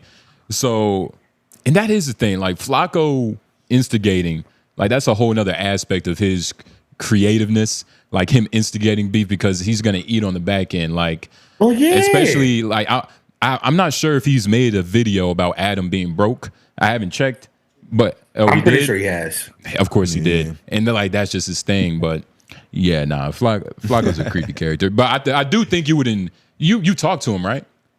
No, not yet. Monday I'm going on. 𝙼𝙾𝚃 wants to have me on stream, and he got Flakko on. And 𝙼𝙾, I was like, y'all niggas so content pill. Y'all said make this video about him. Y'all said, by the way, the video got like 2,000 views. The video didn't even do big numbers, but it was like, oh, this is beef. Oh shit, my life. Hold on, let me see my life. There you go. Then it was like, oh yeah, this is big. Oh, this has potential. These guys are opposite ends. Like y'all niggas so content pill, which I respect, bro. I respect it. They like a content pill too. Yeah, now they like a prize fight and shit. But like you said, I think there is hope for Flakko. Like, I don't know. I couldn't even explain it for real. I've just talked to the nigga before. I know he's not a fucked up person. Yeah. You tell Flakko's not a bad guy. Yeah, you know he's not a bad guy. Like, he's an immediate good guy. It's just what his style of content is right now. He's doing what I don't think that makes you innately a bad person. It's just depending on the reason it's happening. But here's the thing, I think the same thing. Now, Adam, I think, is actually a bad guy. I think Adam 22 is like a bad guy who only cares about money. I think the same thing about Vlad. Now, Traveler Ross, I think, is a guy who is actually good at what he does, but got stuck doing these videos that are like awful. Yeah. Like he could change. Yeah. Like those videos are actually well researched, well written, well edited. Like it's care and effort put into these videos. Yeah. But the care and effort being put into something so bad, he could easily change that and make better, different videos. Yeah. Better is way too subjective, but different. But the problem is sounds for good. Yeah, you sounds for good. But the problem is these niggas are obsessed with AdSense. We all had the YouTube Studio app on our phone. They're obsessed with that fourth quadrant on the bottom right that says how much money you're making a month. Yeah, nigga, that shit matters so much. It's more important than your heartbeat. Yeah, nah, literally. No, and I ain't gonna lie, that's the downfall of most creators. You know what I'm saying? Yeah. Money. It's trying to make it into a product. But then it's like, how do you keep creating? It's a fucked up tightrope that you gotta walk. But the fact that some niggas do it gives me hope, because I know not everybody out here is like selling their soul to make this shit happen. It's impossible. Yeah. It's just that's the fastest and easiest way to do it. Yeah. Bro, the goal, in my opinion, is to find a meta that you like and that's easy to reproduce. That's the goal. Like they got all the big YouTubers. They figured out one style of video and they figured out how to make it 100 times. Yeah. Exactly. That's the goal. Yeah. If you can figure that out, you have money. And now, granted, all the guys we figured out. Flakko figured out. Oh, gossiping about other men's drama, I can make that 100 times. There's always new gossip. Yeah. Vlad been like, there's always a new crop of street niggas to talk to. Yeah. I can make that. I can do that 100 times over. Traveler Ross figured out, hey, yo, there is always street beefs happening in every city and every ghetto in America. I can cover it over and over again. These guys figured out the meta. They figured out their meta, but is it a good thing? And I don't think it's necessarily wrong for me to be like, yeah, no, your meta is bad. I think it's like, I think it can be productive, the conversation, the same way I talked about you earlier about Trump. It can be productive to tell a nigga, yo, you're wrong. And let me tell you why. Yeah, yeah. And we appreciate you for that, Dom. I was trying for weeks. I just didn't have the knowledge. I was gonna say it also existing in like content world. It inherently can also be like. I think that's what makes it where like they're not necessarily the worst people, even though they're talented, because it still exists within the bubble of content. Yeah, and content can be it can influence a lot of things, but it's only so much influence you can make through, I feel like, me personally, through a YouTube video. Yeah, Flakko gossiping, Flakko gossiping, it's not going to make waves through the nation. You know what I'm saying? It's not a new Taylor Swift He's song. not changing Oprah's mind. Exactly. But he could, but there is a level that he affects. A consensus. You know what I mean? Like, water always finds his level. There are people who are getting their opinions from his. Yeah. True.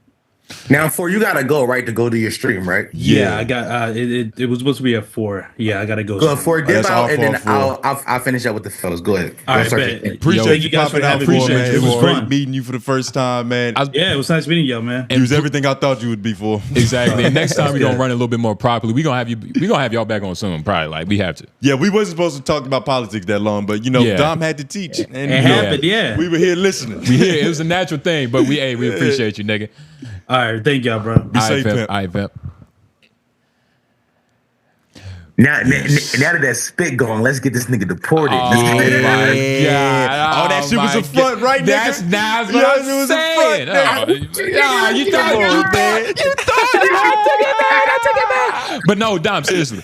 But okay, just talking about people in media, you know, real quick. Like, I know you said you look up to FD, but just going back, like who is your Mount Rushmore for all intents and purposes? Who are the people you really gravitate towards? Who got you in this?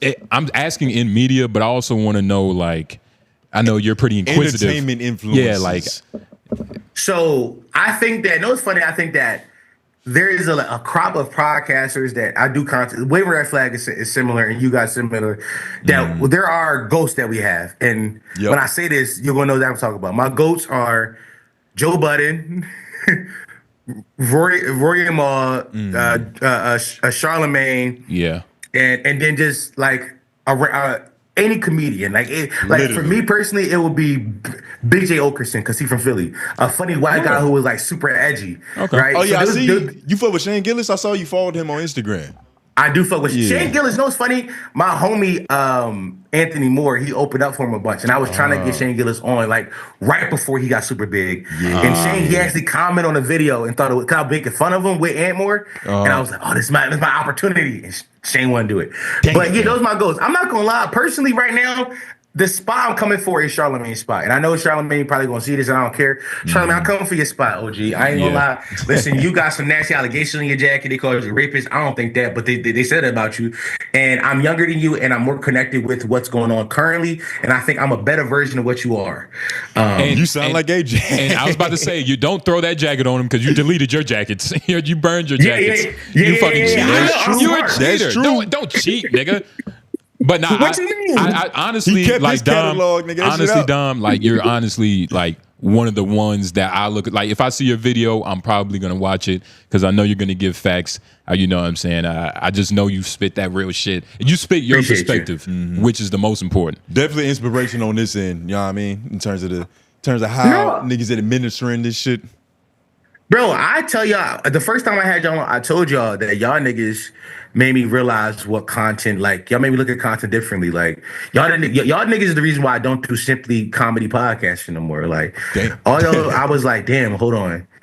To me, first and foremost, I think y'all niggas should live stream. Let me give y'all some. Y'all niggas should live. Y'all niggas should start your own channel. Let me tell y'all this.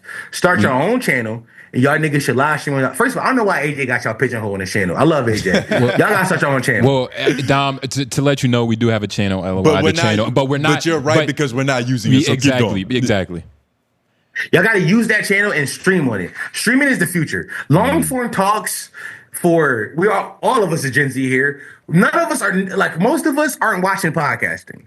Like we are watching 𝙬𝙾𝚃 and Speed. But there is a version of live stream talks that can just be talks. There's a version of it. I look at Hasanabi or Asmin Gold, and I see like these niggas are doing politics. So I'm like, okay, I don't have to do politics, but there is a hunger for just something on in the background. I read an article the other day on Netflix. Netflix said, well, was it on Netflix? Somebody wrote, I think Variety wrote the article about Netflix and how they make their movies, and it's kind of influencing how I see content. Netflix wrote an exec said that when they make their movies, like Red Notice or whatever, they're striving to make their movies as second screen as possible. And at first, you're like, that is like the downfall of like art. Art is dying, but then you realize. How are people consuming content today? Most people are consuming content while watching or doing something else. Attention is split. Attention is split. So like live stream is the perfect just companion piece to whatever you're doing. If you're cleaning your house or you're studying or you're doing homework, you can just turn my stream on and I'm on in the background. You could pop in, laugh, type in chat, and go back to studying. Yeah. Right? Or like I do this show called Brain Rot Jeopardy. That to me is like perfect second screen material. Like you can have it on your big screen, but also on your phone you can be scrolling to Twitter. I'm making content specifically for second screen because you have to go to where the people are. The people are not consuming content as itself. Like FD takes days, weeks to write these videos. I turn on FD videos. I'm in the shower playing that shit. I'm barely listening. I'm at work doing some shit, listening to it in the headphones. Exactly. Everything is second screen. So I think y'all should like the LOI show, in my opinion, should be streamed twice a week. Now, this is not me giving advice because I know content better than you, because I'm better at it than you, because I watch so much of it. It should be streamed. Oh no, we humble, nigga. We humble. Yeah, I'm listening. Nah, you're right. and it's like, we've already talked about but yeah. But then also with that, because if you watch my channel, a lot of my clips, the videos I posted are clips from the live stream. I do a stream on Monday.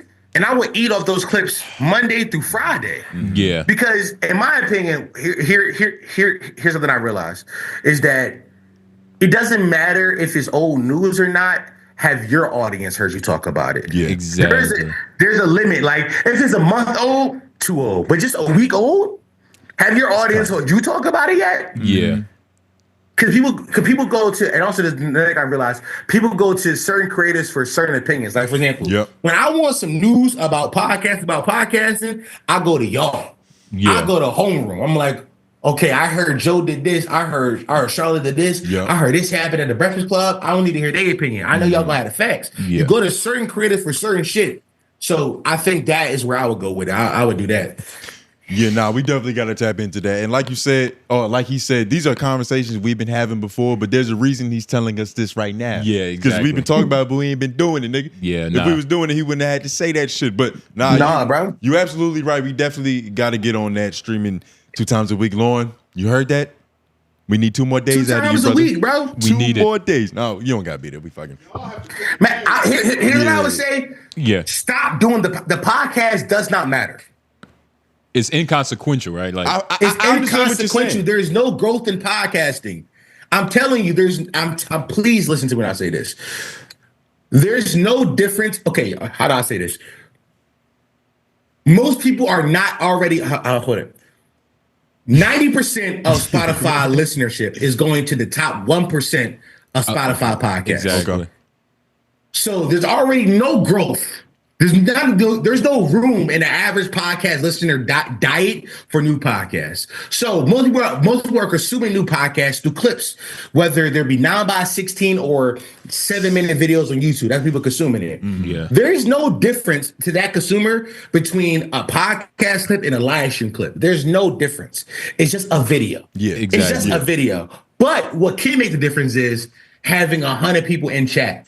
Right, like we've pivoted to live streaming in like October. We had 30 people in our chat.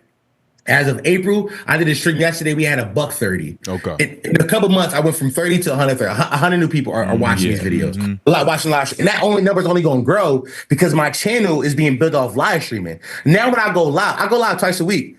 YouTube is pushing out my channel as a live stream channel. Yeah. People are coming to me for live stream. Now also, I post clips daily. So people are like, there's a video watching audience and a live stream audience. Now, the video watching audience is a bigger audience for sure, but that's for now. Yeah. That's for now. Eventually, this audience will level out. Yeah. Yep. Because they'll feed off each other. And then you'll realize, like, all right, I discovered these niggas through video, but I kind of want to listen in the background at work. Let me go to the fucking RSS feed and bow. Yeah. Eventually people will realize the schedule. They'll be like, oh, they're on stream Mondays and Fridays. Okay, cool. I'm going to make time Mondays and Fridays. Here's the thing. Podcasting was about consistency. Like it become part of your weekly ritual. So like our favorite podcast dropped on like Mondays or Thursdays and Wednesdays. So we had a week. Yeah. We had like a diet for it. Now here's the thing. Most people listen to podcasts in the morning. That's why all of our podcasts dropped at 7 a.m. Because we wanted to have it for you on your commute to work while you're at work. Yeah. Stream is different. This can be, you can start at 7 p.m. And now you're at work, you're at home decompressing. Yeah. Now I'm with you on the decompress. So podcasting can have the morning audience. We want the nighttime audience. Okay. Exactly. That's we going for. We're going for nighttime audience. Yeah. This is AM versus PM radio right now. That Jimmy Fallon shit, nigga. I'm trying to tell you, bro. I don't listen. I don't claim to have all the answers. I just claim to be on the internet with everybody. That's all I'm claiming. No, you're definitely doing something right, and you definitely have the experience. And at least, and even fucking up for 4 years straight is better than like trying to learn from some nigga who was successful off the rip, because he don't even know why it's working. It just does. Exactly, bro.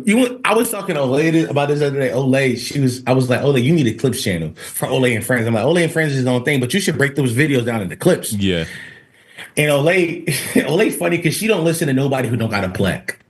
Which I was like, yeah, Olay be talking that big YouTube shit, nigga. Yeah, you gotta come correct with Olay. But also, Olay heard me out. She was like, I should have a clip channel. I was like, yeah, you should. Yeah. So like these things, like they matter. They matter, bro. They matter, and that's all I'm gonna push. Content is so it's always a little. Here's what I think too. I'll tell you this idea. I got a video coming about this maybe Monday. I think comedy is dead. See, and wrote comedy is something that I wrote down as one of the things I really wanted to deep dive with you on, nigga. We just don't have the time for it yet, but real quick. No, we got the time. Fuck it. I'm sorry. Oh, we don't got the time. We got other shows to record and shit. Homeroom. But real quick, I do want to hear your opinion on that. What do you think comedy's dead? I think comedy is owned by the right. All of your favorite and big comedians are leaning right. So now when the average consumer sees something that's meant to be funny, they don't see it as a joke. They see it as real shit. Like they see it as it's politicized. It's politicized. Yeah. Like for me personally, my favorite kind of comedy is like absurdist. Like who would actually believe these things, right? Yeah. Like I thought Kanye was funny in 2022 because who would believe these things? Yeah. In Big 25, that's not funny because people actually believe these things. Yeah. Not being a Nazi isn't funny because there are actual Nazis now. Yeah. Comedy as an art form to me is dying. Not dying, but it is reserved for a certain group. Now, I do think maybe in 2027, we can have a renaissance of it. But I do think for now, all the funny niggas got to figure out what's funny and what's not funny. And then we got to recoup in 3 years and be like, okay, now we can make jokes again. Yeah. I think it's hard to make jokes. I realize this whenever I post funny videos, they don't work. Niggas like my political shit. Niggas like my social shit. I be trying to post funny videos. They be like, nah, gang, ain't shit funny right now. And truth be told, ain't shit funny right now. Yeah. It's hard to feel fucking levity in this environment, nigga. It feels like it's real stakes. Like, why the fuck are you laughing? There's no point. What was the comedian that you watched that made you say that? Because I understand. Andrew Schultz. Andrew Schultz is definitely the worst example of that shit. He's the worst example because I do believe that comedy has reached a point where it's kind of stagnant. Like, did you watch the Bill Burr special? You watched the Bill Burr special? It's only on Hulu. I forgot my Hulu password. I watched it. I tried to see it. Was it good though? Here's what I tell you. Bill Burr is the same old Bill Burr, but Bill Burr leans left, obviously. Yeah. There are points in that special where people are clapping at his jokes instead of laughing. Yes. Clapter? I don't like the clapter, bro. I don't like the clapter because then you just getting up there and like, you know, it's kind of easy to do. Like when you do the moral grandstand thing. And exactly, bro. I feel like you gotta earn the right to get clapter. Like George Carlin, like he told jokes, nigga, and then he got to the point where it was full of opinions. Yeah, and like y'all are stupid. This is woo. You gotta earn that shit. Not to say Bill Burr isn't a legend, but it's like damn. Bill Burr's a legend. Bill Burr's the first comedian to ever talking to a mic. He's one of the funniest to ever talking to a mic. Yeah. But people are still clapping at his jokes. So laugh. Bill Burr got so upset that people were clapping, he just had to say the F word. He was like, I had to say it because y'all think I'm pussy. Oh, so he didn't like it. Because that's an important distinction. He didn't like it. Because he comes White man, you saw it. White man, you saw it, right? Yeah, I did, yeah. You agree with my opinion? No, for sure. I was just talking. My fault. I got out of the conversation for a little because I was listening to me and F Mac was talking about it on the side about how like people are just they're like looking at comedians as philosophers, and they just like they're trying to take this other big piece from it now instead of just enjoying the comedy and laughing and just letting shit be absurd or be whatever the fuck it should be. Comedians did that themselves too, though. Nah, just one nigga named Dave Chappelle was really good at speaking and bringing things to light, and motherfuckers just thought that every comedian could be that. And then all comedians thought that because it was so working well for him, they should try it. They start doing it, and now everybody fucking doing it. And now the crowd has responded. It really is just that all comedians are just very observant. One of the most observant groups in society. Yeah, so it's like at least nowadays, and it kind of compounds on what you were saying about it being in like a far right chokehold, because for a while the left was making it weird to make jokes, and so it's like they kind of had to find a home over there because that's the only place they could get their shit off. But swung the nigga, the pendulum always swings hard. It will swing back. It will swing back eventually. It never corrects, and it's like, all right, it was this amount of damage, so it should be this much healing. It just goes all the way back. Yeah, and then all the way back that way. That's what I'm saying. You give us a couple years, we will be back. But right now, comedy is owned by the right, and we gotta just accept that. Funny niggas gotta accept that. We gotta figure out our audience for right now. How do we build our audiences right now? So when it's time to be funny again, we can be funny again. Exactly. We gotta figure out what's funny. Yeah. Do you hit the stage at all? I used to, not no more though. Not no more. Yeah, I used to. It's something that we're bullshitting on. We want to do it. That's another thing we have to do when we're not streaming. I ain't gonna lie. When I come out there, we all of us hit the mic together. I got some bits. I got some bits prepared. Let's go hit some mics, nigga. Let's go hit some mics. We know all the spots, nigga. I'm about to say, we got you for real, for real. I know y'all niggas be outside. Y'all niggas always outside hosting something. Y'all niggas need to stay indoors, man. You know what I mean? You see this jacket? I've been wearing this for 2 days, nigga. I'm about to say he wore that last night. I wore this last night, dog. He wore that last night. I still smell like her. And rapper sweat. But shit, nigga. We appreciate you coming on, man. We definitely got to do it again. There's so much shit that I want to talk to you about, nigga. It's like it's so many different things. But like you said, like soon can happen pretty soon. We probably gonna use Google Meets next time just because it's like it's less easy. shit. But honestly, Dom, Potty Mouth, we appreciate you, my nigga. And because he's not here, he had to go do something better his stream. But yeah, man, like if you just want to do the whole classic shout your shit out. Where they can find you know, Patreon exclusive. Patreon, I gotta give him Patreon. First of all, I don't think y'all boys have me on, man. Y'all I love y'all boys. Y'all know that already, man. I appreciate y'all. I watch y'all boys all the time. So this right here is normal. Likewise, to me. yeah. Patreon.com/Potty Mouth for episodes Monday through Friday, nigga. Actually Monday through Thursday. Friday is a stream. Monday through Thursday, there's always an episode. You can go to Patreon and go, fill your week up with something to help you through your work week, because I am for the working man. And then on Mondays and Fridays at 7 o'clock when you off work, you can come and relax in the stream with us. I ain't do nothing but talking shit, brother. Sometimes I got notes, sometimes I don't. Sometimes I just hop on Discord and talk to my community, brother. I mean, content is changing. People are lonely, and people just want somebody to be there with them. A companion, nigga. Very. You heard it here first. We watch these niggas. These are your podcasters' favorite podcasters. For real. I don't know if there's a bigger stamp of approval than that. You watch us and we watch them. So what you think that means? I was about to say, go gravitate towards them. But nah, man, Potty Mouth, Dom, appreciate you. We about to head out of here. We'll do the LOIs next week, but appreciate y'all for watching. Like the video, share, subscribe. We'll leave their channel in the description and their Patreon, so make sure we'll just get that from your actual Patreon. But hey, man, appreciate y'all niggas. J Nobles, Tone Group, White Man on the boards. F Mac right beside him. That's me. And we out.